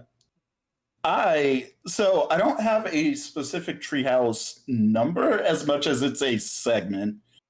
Homer cubed. Oh, yes. Oh, yeah. That is a good one. Oh, wait. Yes. Oh, no. Has anyone ever seen Tron? And then no one has. It's like he disappeared into fat air. That's where that line came from. Erotic. Last year was like flashing in the background. Okay, You have to run. You have to jump, Dad. You got it, son. Proceeds to not jump. Yep.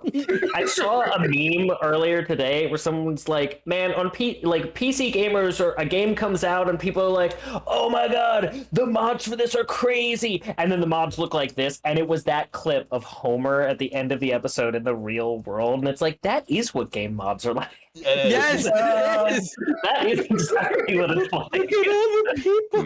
Ooh, Erotic cakes. I would say that I have a special. I love the Death Note one that they did because Lisa. Oh yeah. Lisa is the best character to get the Death Note. Like if. Yes, like, she is. Like, if it was anybody, it would absolutely be her. But that being said, aside from that one, I do like you mean the shiny? Shush, do you want to get sued? Dude, Want to get sued? Oh, I love that one. I love the, I used to have a DVD that had like a few of them in it, including that one.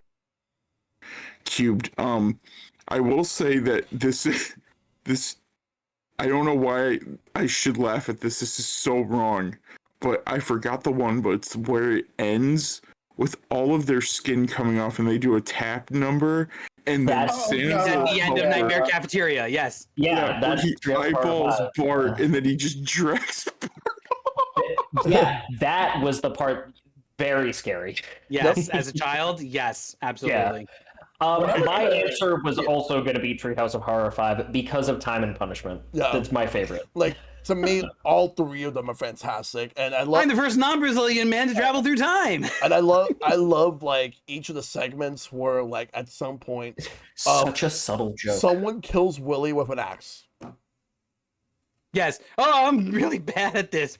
And then I feel like all three of those shorts where Willie died connected to like the segment from Treehouse of Horror 6 where Willie goes into all the kids' nightmares.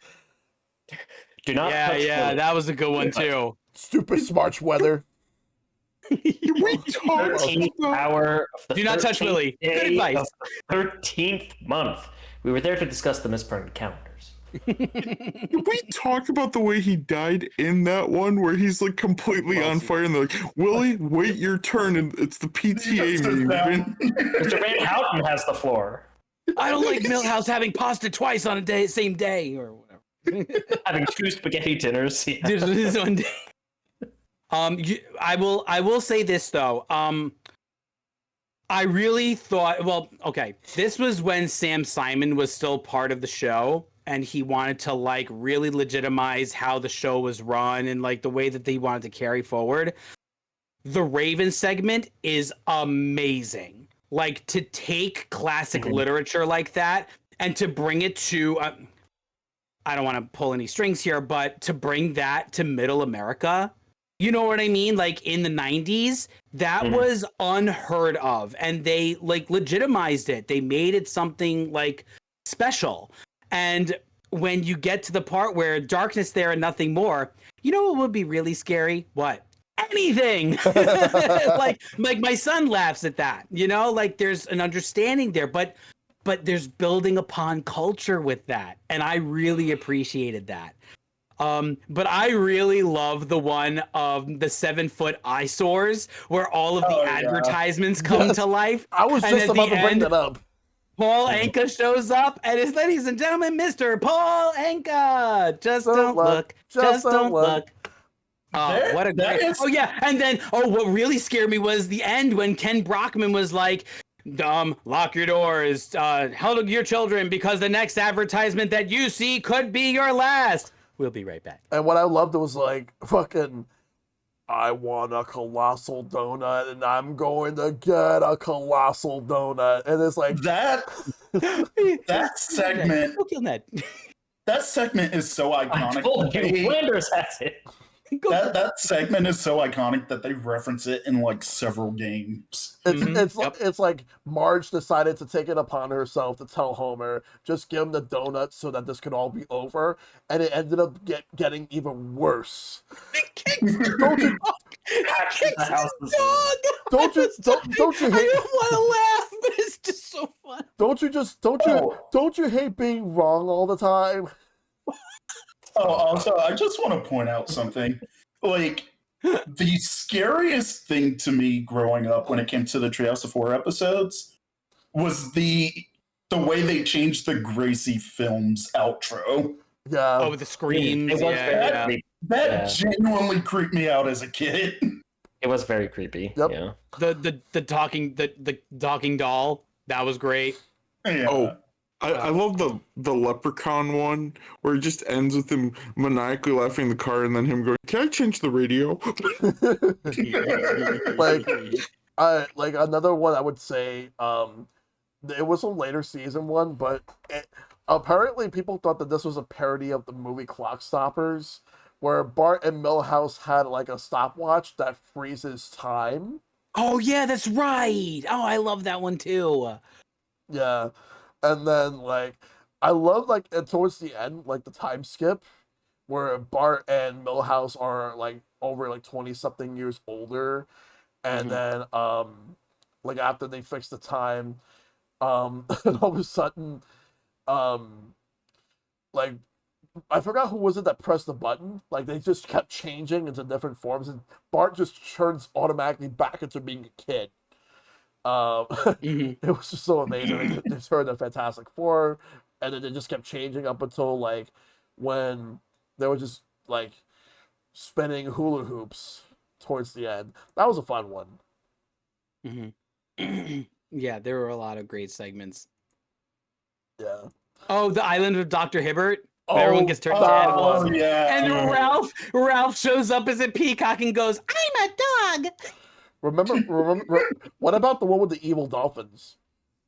Oh, that one terrified me. I was like, I don't want to go in the ocean for a couple of months. Like another, if I have to say another good one, like I liked like the first, like the third season, like the one where so the fourth season is the one that had they were all having a Halloween party at the Simpsons place. Oh, that's 3. Yeah. Yeah, that's the one that had like the evil Krusty the Clown doll, the King Homer, and then like the one where like Bart raised the dead. Oh, and he's wearing Thriller on his head. Yes. At the cemetery. Caldor, Walmart. Yeah.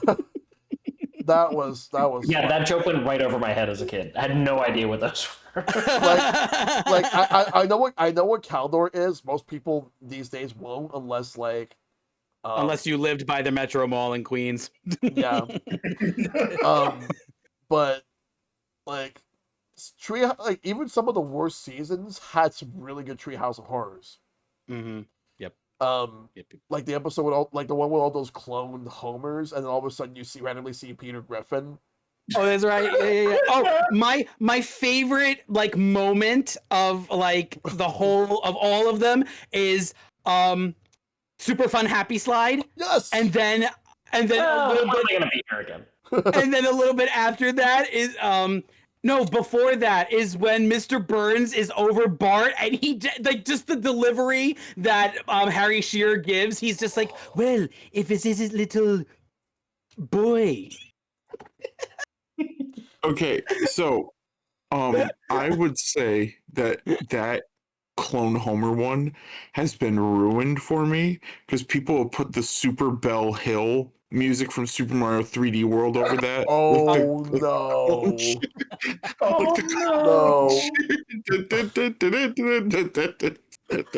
Like that has been ruined for me, but I think my personal favorite out of every single one of them is Life is a Glitch and Then You Die. Just for the Tom Arnold. Oh my god! Right. Oh yeah. And of course, then like you would see, and I always like some of the certain people I follow. I always see them go with this particular gif from the Treehouse of Horror, where Homer is eating all of those donuts from that machine. Yeah. He just kept eating them all. Every donut in the world. Where Ned was Satan. Right, and then he just goes, "Hey Bart, hey." All because he sold his soul for a donut. Oh, but the clone episode when Marge is like, "No belly button," then the real Homer burst over cliff. Yep. Yeah. There's one line from the Shinning that just popped into my head. And I don't know why I didn't reference it earlier, but it's like, no beer or TV make Homer go crazy. Don't mind if I do! But what about a more recent one that I thought was amazing, because I am a huge fan of Godzilla, the Homerzilla. Like it's like it's like that is a good one. It's like they've done King Homer, and then they've done Homerzilla. I even on my shelf I have Homerzilla, I have Skeleton Marge, and I have Lisa as a slug. Ooh. I got. What? What's wrong? Nothing. Now I gotta find a Treehouse of Horror for Bart. Although I did have some of the Treehouse of Horror toys from Burger King back in the day, because I remember they had like this promotion where they had like this slushie that it turns your tongue black. Oh, that's right. Yeah. I remember this. Oh wait, Shell! Don't get a Treehouse of Horror of Bart. Get Hugo. Oh, You're right, Hugo. Get Hugo. Right. Make a pigeon rat. Yes. Okay. All right. So let's move along. Icepick. Yes. Professor Icepick asks, would you rather see the current version of the show end soon and eventually get rebooted with a fresh cast a few years, or should they just continue the current system? I think it should end. It should end. I would have it end. I would agree. Yes. Yeah, I would have it end. I'd have it end with no reboot because I can't imagine other people doing these voices. Mm-hmm. Like, obviously, the benefits with a quote unquote reboot is that they probably find certain ways to bring back characters. Like, they would probably find a way to bring back Apu, but with a different actor. Like, you know what I mean? Like, they would. Yeah. They would be able to like change things that people might want. But that being said, if the King of the Hill recent revival has shown me anything, it's leave this in the original people's hands. Like, yes, sometimes you can get really good things off from that, but I would rather people who are inspired by The Simpsons bring something new to the table than write for The Simpsons. Like, I would rather them create something and just, win an Emmy and be like, I'm so thankful to Matt Groening for making The Simpsons. Like, I would rather, instead of rebooting it, people make their own things that we could love for decades to come. Yeah. Like, 100% agree. Like, yeah. Totally. No. yeah, I want it to end, no reboot, just end it. There's way too many episodes as it is. They don't need to reboot. They're like, I feel like they're good. Dari asks, why do you even think The Simpsons is funny after all these years? Well, to be honest, I haven't been kind of answer that question. well, like it's just they know how to hit us. They know how to or at least in some cases used to know how they hit us. Like the jokes were so funny back in the day. It's and even after all these years, like I still go back, I still find like a lot of the jokes funny. There's some that did not hold up as well, but it's nowhere near as much compared to like a lot of the ones that do. Some jokes are somehow still relevant to this day because there are things in life that just haven't changed. But the way that the question is worded, though, like it just sounds like they're saying like this show's not funny. I know, like, you know what I mean? Like they're coming at this question by saying this isn't funny. So yeah. I think it's borderline like you had to be there, but also like, do you get the references? Like there's a way to answer this question based off of who is asking the question, like just based on how it's written. And this is all respect to the community, you know what I mean? But like the wording of it says like, how can you like still laugh at this? You kind of had to be there. It's you like, know what I mean? like because we get it. Like, we understand that. Like what I'm about to say, like it's not like a call out to him specifically. Right. But I will say though that I know him personally, and he's never liked The Simpsons. Like he's always been a huge fan. He's always been a huge. If anything, he actually is a huge fan of Family Guy, and he even likes a lot more the modern Family Guys, way more than even the Prime Simpsons. So, again, this is not to and insult that's fine. him. People have different tastes. Exactly. Absolutely. It's no insult whatsoever, no hate. It's just right.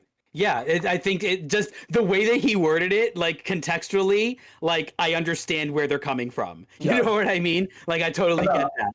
Yeah, different strokes for different folks. Yeah, totally.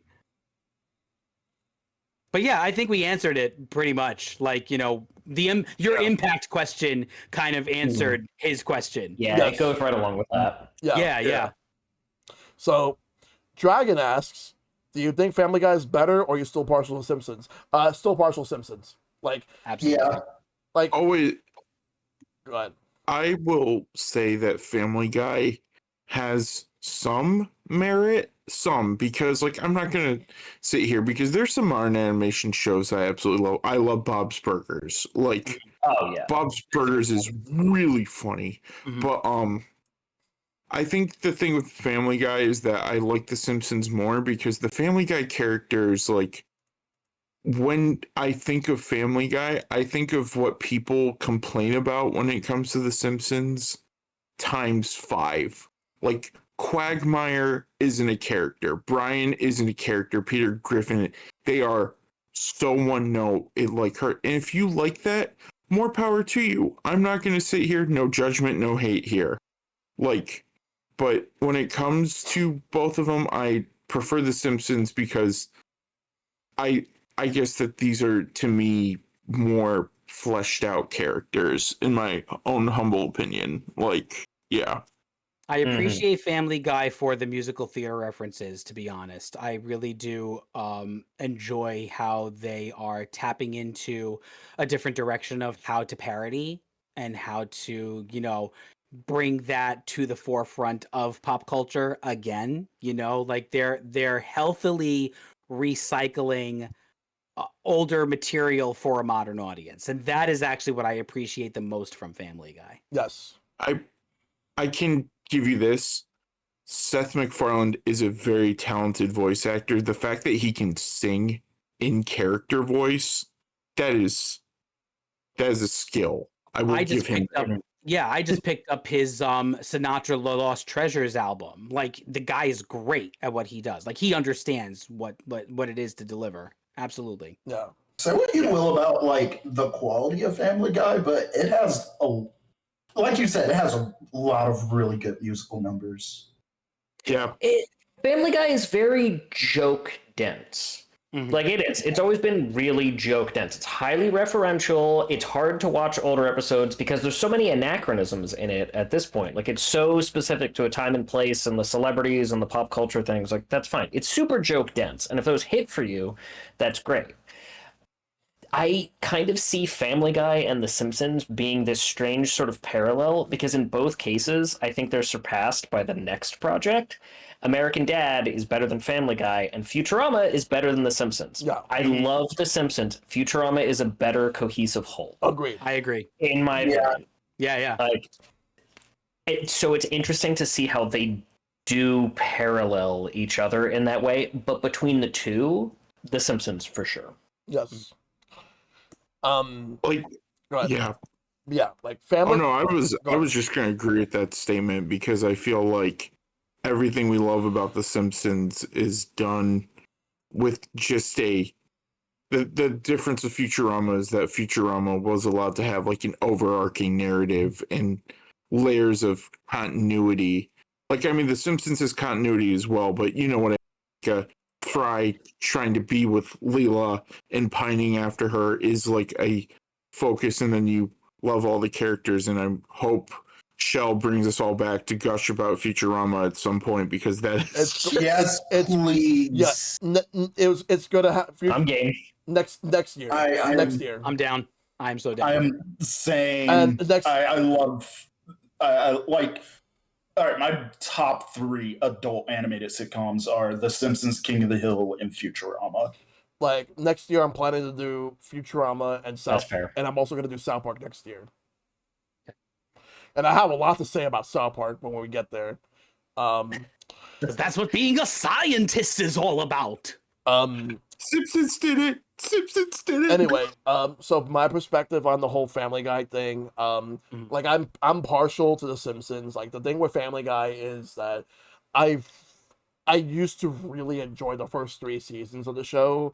Like when I was starting to when my interest with The Simpsons around that time was starting to go down a bit because the quality was not up to par. I was enjoying Family Guy, and then when Family Guy came back, it just felt weird, and it was very insulting as well. Like looking back, there's like a couple of episodes that I find completely insulting when I think about it. And Peter basically uses like a lot of the things like about him as an excuse to just be a complete asshole. But at the same time, like the thing is that the difference between Peter and Homer is that at least Homer wants to actually be a better person, whereas like Peter does not give a fuck. Like he like if anything, like he tends to just clap back whenever like you speak out about him. But Homer, he doesn't really do it like that. Like yeah, it takes him a bit to realize when he's wrong, or it takes him a bit to realize that he shouldn't be doing this or doing that, or at least he tries to actually be a good father and a good husband. I can't really say that about Peter. I can't. You know what it is? You know what it is about Peter? In the earlier seasons, they tried to make it where he's a jerk, but he's trying to be a good person. As the show went on, they dropped that angle and just like, no, he's just a reckless jackass. He is. Yeah. See, but I would like to give this though. I will say with an asterisk to people in the audience or whoever listens to this, do not write off American Dad. American Dad was literally Seth MacFarlane gave a blank check to his friends, and American Dad is actually very funny. It Like, is. Oh yeah. It's much more clever. It is. Yeah. oh yeah, American Dad has some incredibly smart jokes, like the fact that I'll say just one, but the bull that Stan has his own bully and he has his own theme song, and then he Hello, takes Cantos. Stelio Canta and Louise. But yes, yeah. Let's see. Or the fact that, like, with American Dad, they do a submersion to typical Christmas episodes where instead of it trying to bring joy because it's just that time of the year, just like, no, Santa Claus is evil. We should kill him. Yeah. It's funny how like they have an evil Santa Claus just like Futurama does, but Yeah. but anyway, Sohn asks if you stop watching the show, what point in time did you stop? Well, I was off and on like within like the dark era, in my opinion. Like the dark era was like season 14 was when it got really worse. And but I really stopped watching in the 2010s. Because like Oh yeah. I was just between not having a lot of time to watch them, as well as when I would watch them, I wasn't finding them funny. So I kind of tune out. Yeah, for me, I want to say like the most. I fell off of The Simpsons. I want to say around like the Lady Gaga season. Oh no! Yeah, that's when I fell off because I think that was also like the season where they did a couch gag that was just TikTok, and yeah, that's where I fell off. And from there, like the only recent episode I saw was in season 30 where they went to Louisiana. Oh man. For me, it would be the late aughts, OOs, whatever you want to call those. And that was mostly an issue. It wasn't that I wasn't enjoying the show anymore. It's that I no longer had a way to watch it.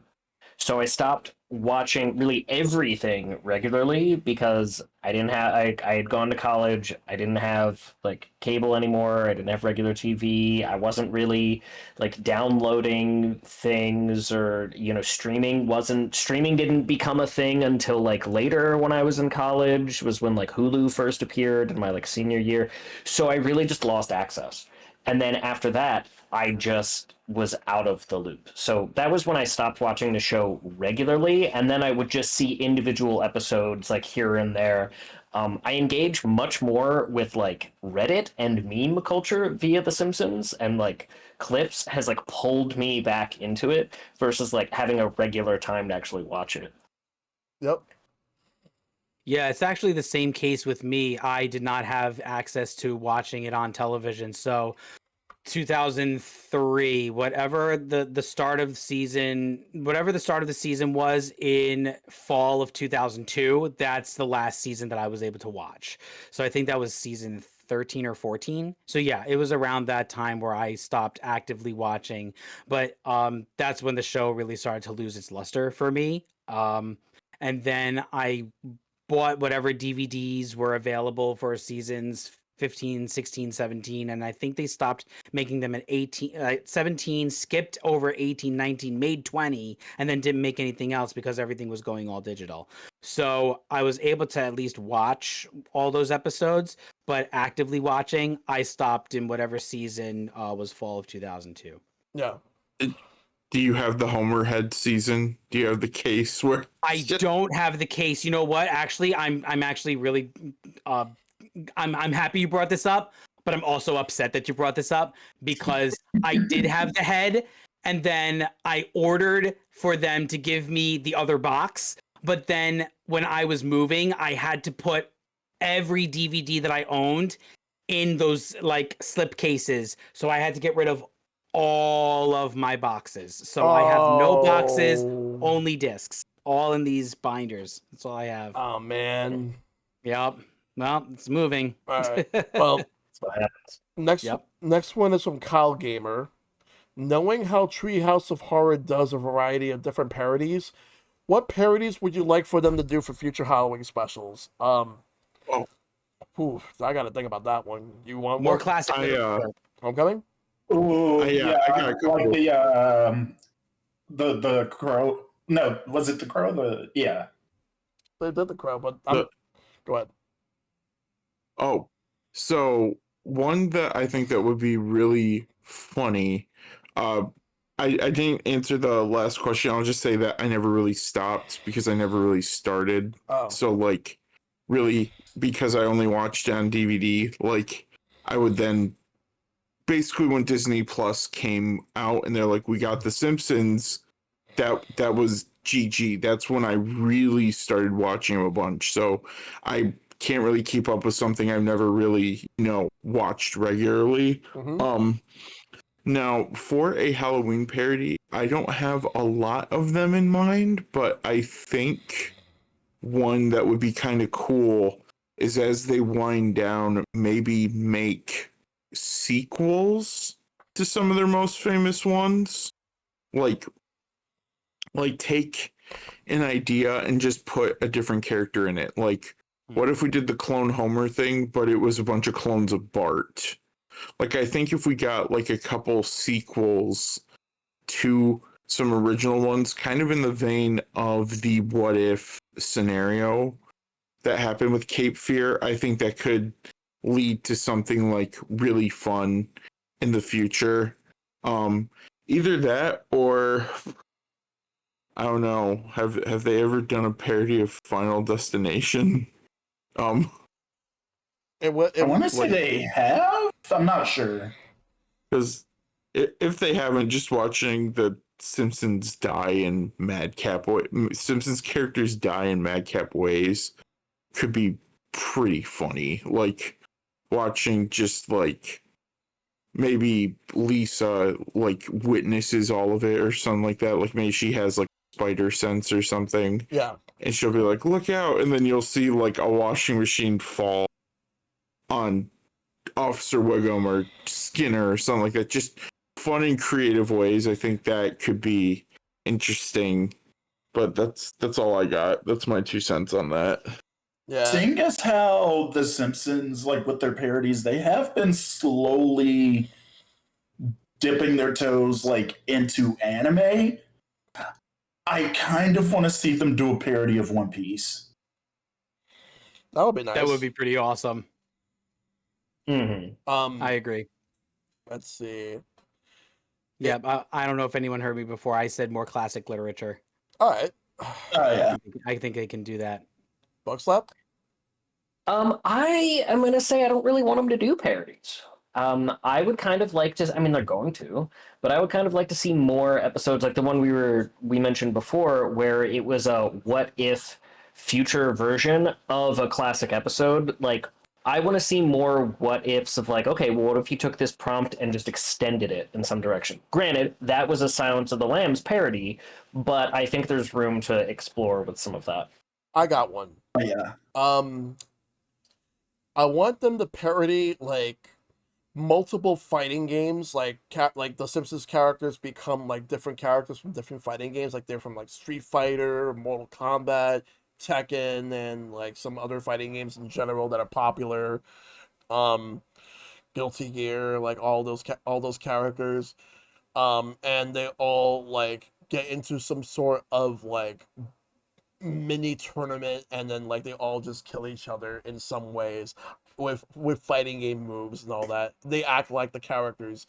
I would love that. Someone like me who love fighting games would appreciate this so much. So the next one is from Andy Bundy.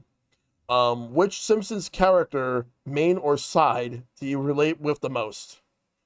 And Homecoming dipped. Homecoming's internet dropped. It did. Yeah, they'll be back. All right. I'll ask Homecoming when he gets back, but or he is back. Welcome back.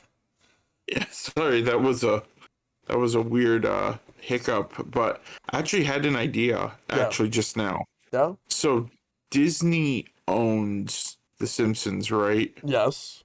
Yeah. Put the Simpsons characters in Gravity Falls, but get the Gravity Falls writers. Yes. Like, Ooh. They Like, already had Bill Pfeiffer on the show. yeah, make Homer Grunkle Stan, make, I don't know, comic book guy Seuss, Bart and Lisa just be Mabel and Dipper. Maple and exactly like that's you know what, that's what I want to see. I want to see Simpsons in Gravity Falls. Yeah. Oh, there you Because- go. You can bring back Laura as Wendy. Yeah. Oh, that could be cool. I have to watch Gravity Falls. Great show. Great show. Awesome show. Yeah, I've never seen it. I recommend it.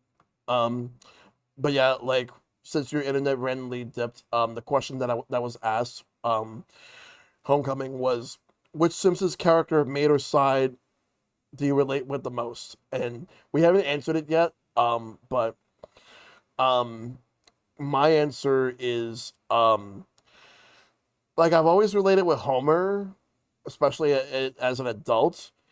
But I have also grown to relate to. I relate to like Nelson, especially considering the fact that in his case, because like for me, growing up without a father, that's what it boils down to. Growing up without a father, like I knew my father, but he left, and he left for some like BS reasons. Whereas like you would see Nelson's father in an episode. It was the episode with the bigger brother because like they had that soccer game. He was a coach, but then he just disappeared, and then he just comes back later on. So yeah, I relate to Nelson, and you guys can answer. For me, it's a little bit of Homer, a little bit of Bart. Bart just, again, due to the Bart gets an F episode. Also, when I was a kid, it was always unintentional, but I was also kind of sort of a troublemaker. But like I said, it was unintentional. Sure. And then I also relate to Homer because, like, sometimes I can be an idiot. I don't mean to be, but I'm not always the sharpest tool in the shed. Yep. Sometimes. But yeah. All right. Go ahead. You go. No, you go. You go. You're good. Okay. I would say for me, it's probably as like in terms of relatability, I would probably say Marge because I don't like want to give up on people. Like I just, that's not in my personality. I would say that I relate a little bit to Ned Flanders, and then there are moments that I relate to Homer, namely they're like it's just some of his like reasoning that I relate to, like one that we were saying like way earlier. But I have a scientist with me. Is it Batman? It's not Batman. Batman is a scientist. It's not Batman. It's not Batman. Like, Batman's scientist. just stuff like that, or like Homer's approach to kind of like or this is like a way later season joke, but just the time travel, cuts back to Duck, Mr. Lincoln. He just punches John Wilkes Booth, and then you see them at the Kennedy assassination. You get the front side, I'll get the back side. But yeah, that's my answer. Yep. I would say that I've always related to Lisa a whole lot.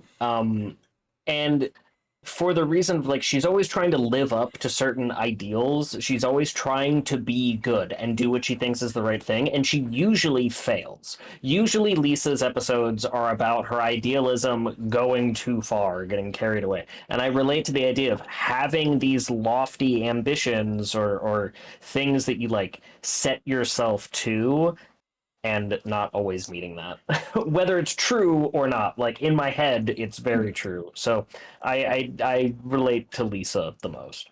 Yep. Speaking of Lisa, this also like goes into why I relate to Bart. They're like the Bart versus Lisa episodes where Bart finds something that he's kind of sort of good at, and then Lisa tries that thing and she happens to be better than Bart at it. It's like she's not trying to upstage Bart, but she just unintentionally does. And it's like I kind of relate to that, and I always feel Bart like really bad for Bart in those situations. Mm-hmm. Jeremy? I relate most to Snowball too. Actually, I do closely relate to Lisa Simpson as well, and I don't want to overstep what was already said from Bookslap. So, just to kind of ride how I feel about Lisa is that she really does try hard to get in touch with trying to feel for everything and trying to feel for everyone, trying not to make the mistakes, trying to appeal to everyone's good nature.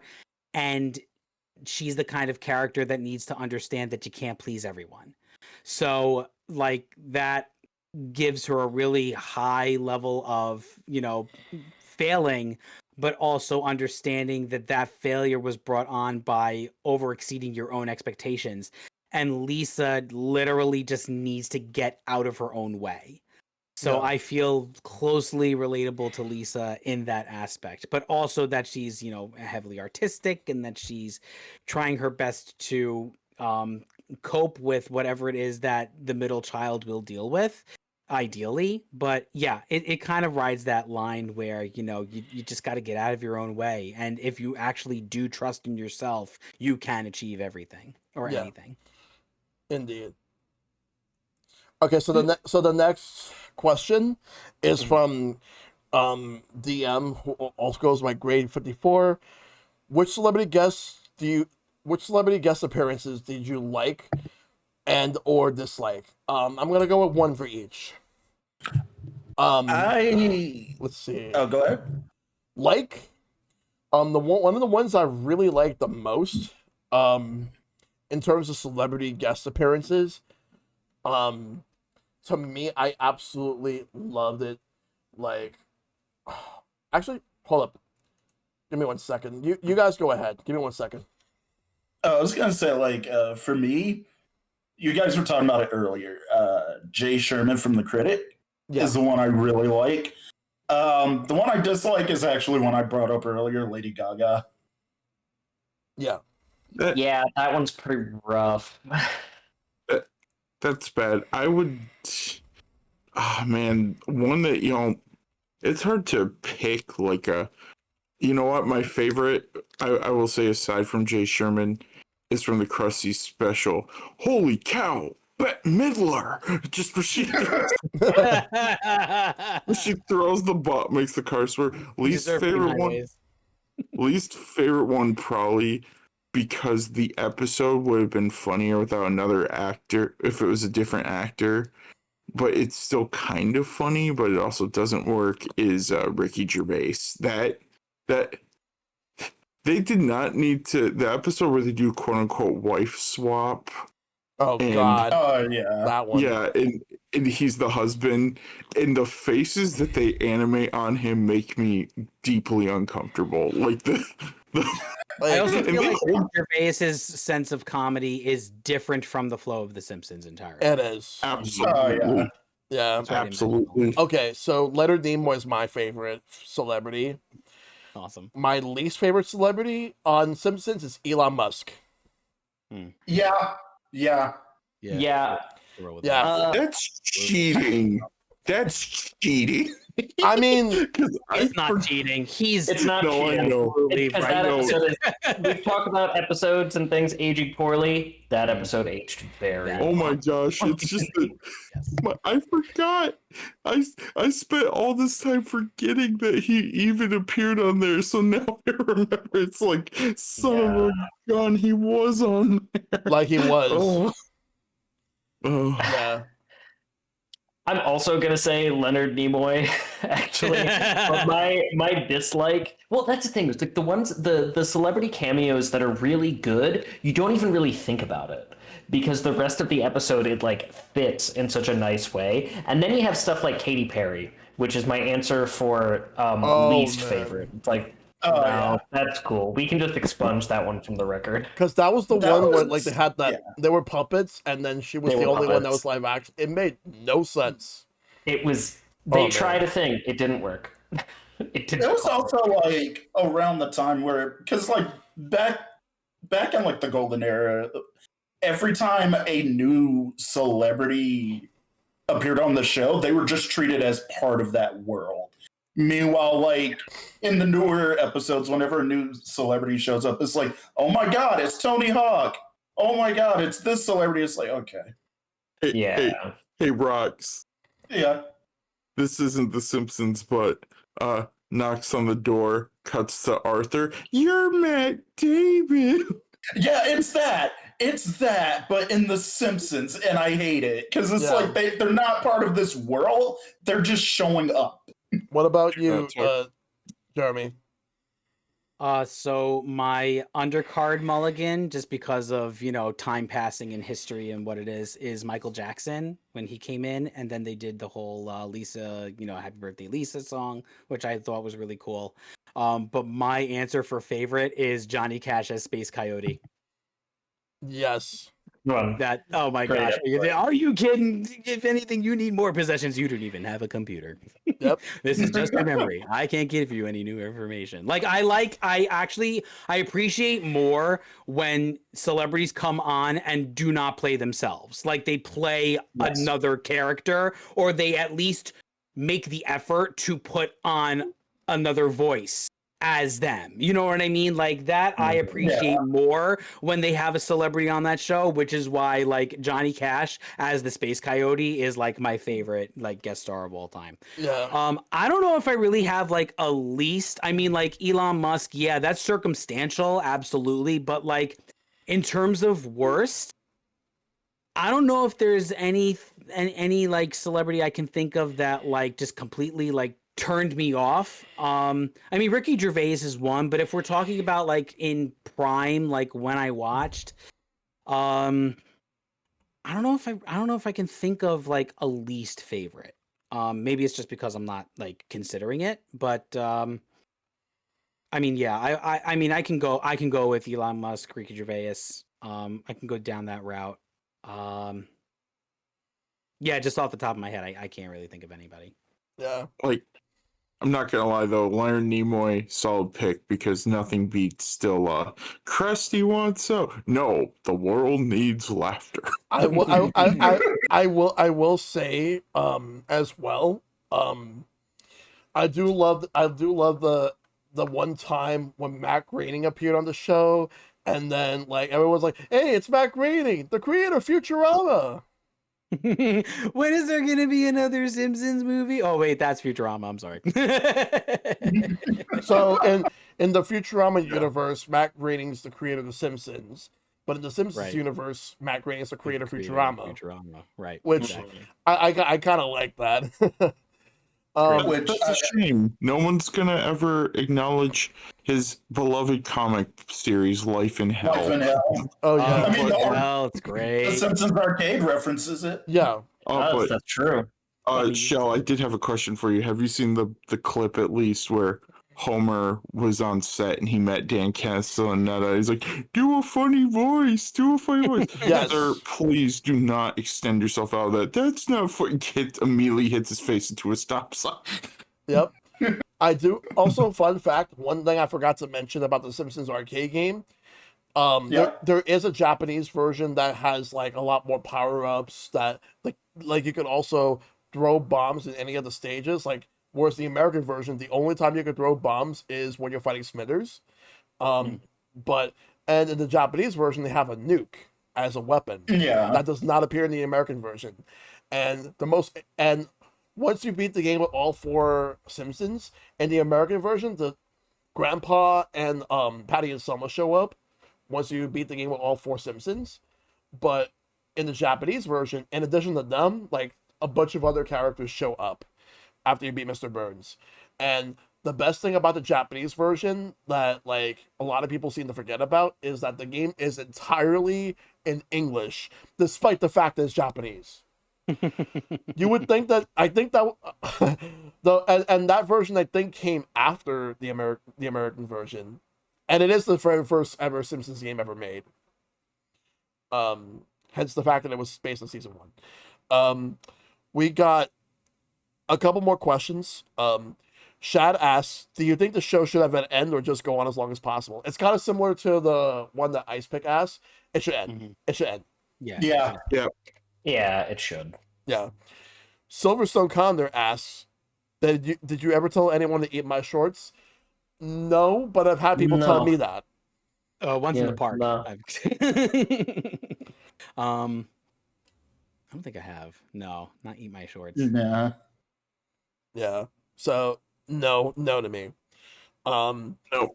And the last question is from Clark's Madness, but it is basically similar to the one Lemon Square asked. Like, what's your favorite Treehouse of Horror segment? He says he loves the Jack the Ripper one in Treehouse of Horror 15, and the super classic one where the teachers are eating the students in the 5th one. Yes, those are some good ones. Like I said, Treehouse of Horror 5. Yeah, I Yeah. agree. I Yeah. agree. It's a shame. I said it earlier, but yeah, Homer cubed. Yeah. It's a shame. Wait, you said that's the last question, right, Yeah, Shell? yeah. Well, I'm not disappointed, but I do wish somebody had asked the most essential Simpsons question, which is, in the Itchy and Scratchy CD-ROM, is there a way to get out of the tower without using the wizard's key? No, but I will ask one final question because we barely even talked about Itchy and Scratchy.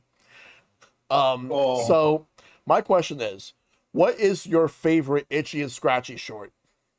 Oh, good Ooh. final question. Good job. Yeah. Oh. Very good, bud. Very good. The Reservoir Dog short. Okay. That is pretty good. That is pretty good. So, for me, it's a recent one because I don't really like the episode a lot because it's kind of sad and hard to watch. The one where the kids have to go live with the Flanders. Like, there's still some good gags, but like, it's not my favorite. I love that Itchy and Scratchy bit in there where they make Todd and kids watch it. And like, Yeah. why is the red stuff coming out of the kitty's ears? That's grape jelly. Traumatized. Raspberry jam. That's raspberry jelly. Like, Oh my gosh, that's a good question. The movie one's great. I don't Oh, think yeah. about Itchy and Scratchy on its own, so like I don't have an answer. I like the 4 funerals and a wedding from A Star Is Burns. I like that one where Itchy or I think Itchy replaces his wife with a load of bombs and dynamite, and they go through their life together. And then they're both old on the porch, and the dynamite finally explodes. Itchy runs up to laugh at them, but he's also so old that he dies of a heart attack. Oh no, wait, why didn't I say this? My favorite one is the one where Scratchy finally kills Itchy. It's so good that we didn't get to see it. and you won't. Very good. No love for Poochie here. I must go. My planet, My planet needs me. needs me. We haven't even discussed Poochie. I mean, that's an Itchy, Scratchy, and Poochie episode. Poochie is the 90s. The best one is the one that was actually written. It was the one that was written by Abe Simpson, where like it was the hell to pay. The one where Itchy is about to get wait, I keep getting them both confused. Itchy is supposed to be the mouse, and Scratchy is the cat, Itchy is the mouse. Okay, so Scratchy is gonna get the haircut, then Itchy gives him the haircut, but then like he has like those flesh-eating fleas, and then it completely gets rid of his skull, and then like at some point there was a mishap that sent Scratchy all the way to, like above multiple floors, and it goes to Elvis's like a overweight Elvis's house. He says, "This show sucks," or something like that. And then he just shoots him. And it's like when they shown that in like at the awards, like the animated awards ceremony, and then that was actually the first time Abe actually seen it, and like he was just horrified of it. And Right. And he denounces it. he denounces it afterwards. But the best part about that episode, Renounces. like what was when because there was the one where Homer had to repeat, like had to go back and finish high school, but I thought that was the subplot, and then the main plot was the Itchy and Scratchy. But but here's the thing: Ren and Stimpy season premiere clip not done yet. Yes, that is, and they did that because the creator of Ren and Stimpy was taking shots at The Simpsons in the press, saying that it didn't matter, it wasn't relevant, it wasn't funny, and so they decided to fire back, and they fired back really good. Yeah, That's and And it's how can we possibly forget Worker and Parasite? a work of what the hell is that? like the fucking Gabbo show, and then that led to the Krusty Gabbo. gets canceled, and then like the comeback special at the end. One of the best season finales. Yep. Gabbo, what do you yeah. have to say? I say I hate the kids. Gabbo, the camel is wrong. I don't care if they hear Gabbo ratings rise once again. Every kid in the world are SOBs.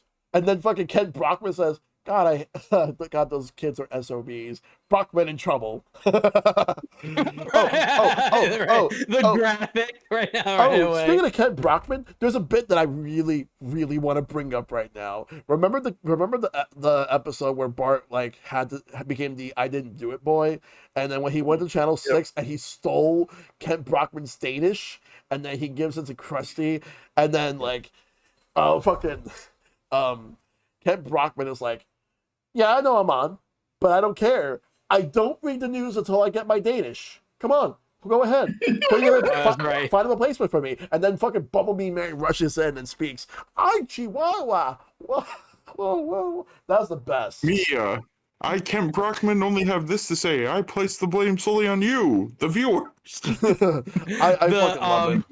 When Lisa is the journalist and Kent brings her into the house and he's like showing off all of these like obscure trophies and he's like, this is the most prestigious gift that Del Monte gives. Yep. Yeah. But yeah, the end of the world when he's like, we all have a mere 6 hours to live. So whatever. And then he's like, the following people are gay. oh my And it's god. all the showrunners' names. And Homer's like, wait. IP freely. Ooh. Jock Strap. Ivana Hug and Kiss, or Amanda Hug and Kiss. Ivana Tinkle. Huge ass. I'm a stupid moron, and I have a funny looking butt, and my butt smells, and I like to kiss my own butt. But can we appreciate there was a gag that just popped into my mind from the movie where when the dome comes down and all the people run from the bar into the church and vice versa. Oh, right, yes. That was a joke good will be visual. Yeah. examined in 30 years. That is genius. It is. Yeah. So as much as I want to keep going with all these Simpsons related discussions, it's midnight and we definitely have to get out of here. So thank you guys for coming in for this episode. I really appreciate this discussion about the Simpsons. Oh yeah, absolutely. This was a fun one. It really was. Best episode ever. So before we sign off, Bookslap, where can we find you? You can find me at Twitch TV /Bookslap. It's simple. It's right there. There it is. Thank you. There's the shout out. You can find me. I stream Tuesday and Thursday nights and Sunday mornings. So I've been on camera a lot today. Yeah. Same. All right. Also on Blue Sky at the same thing, and YouTube for my VOD channel. Yeah. All right. Homecoming, where can we find you? You can find me at HomecomingHero on Twitch because I do plan on coming back and revitalizing things in the near future. But for those who want stuff now, Late Night Sprites on YouTube. I'm mostly making shorts. I do have plans for longer video content in the future, but if you want something to scroll by while you're on your like break or in bed and you like video games, feel free to do that. And then also Late Night Sprites wherever you can listen to podcasts, because that's what I do. That is what I howly diddly do. And Nostalgia Alchemist, where can we find you? Moe's Tavern. No, I'm kidding. Well, my name is Jeremy. I am the Nostalgia Alchemist, and you can find me by typing in the Nostalgia Alchemist anywhere on the internet. I have a podcast. I'm on Twitch. I am also known as Jeremy Lardiri. I am a union actor trying to break into the voiceover industry, and also I create music. So yeah, I am always here for whenever you remember why. And thank you so much to Shell once again for bringing me on. And it was so nice to meet all of our guests tonight. And I can't wait to see all of the awesome entertainment that you have to offer your viewers. Yes. Yeah. And Rox, where can we find you? You can find me over at twitch.tv/RoxTheCat, where I plan to bring that back and probably stream games or just me drawing. Speaking of drawing, you can also find me over on Blue Sky, also under RoxTheCat, and on YouTube under Rox's Gamepad, where I plan to bring back my a podcast of my own called Roxbots. Yep. Or you could change your name and you could change it to Homer Jr. and then they could call you Hoju. We'll get back to Yeah, I'll think about it. Well, you can find me.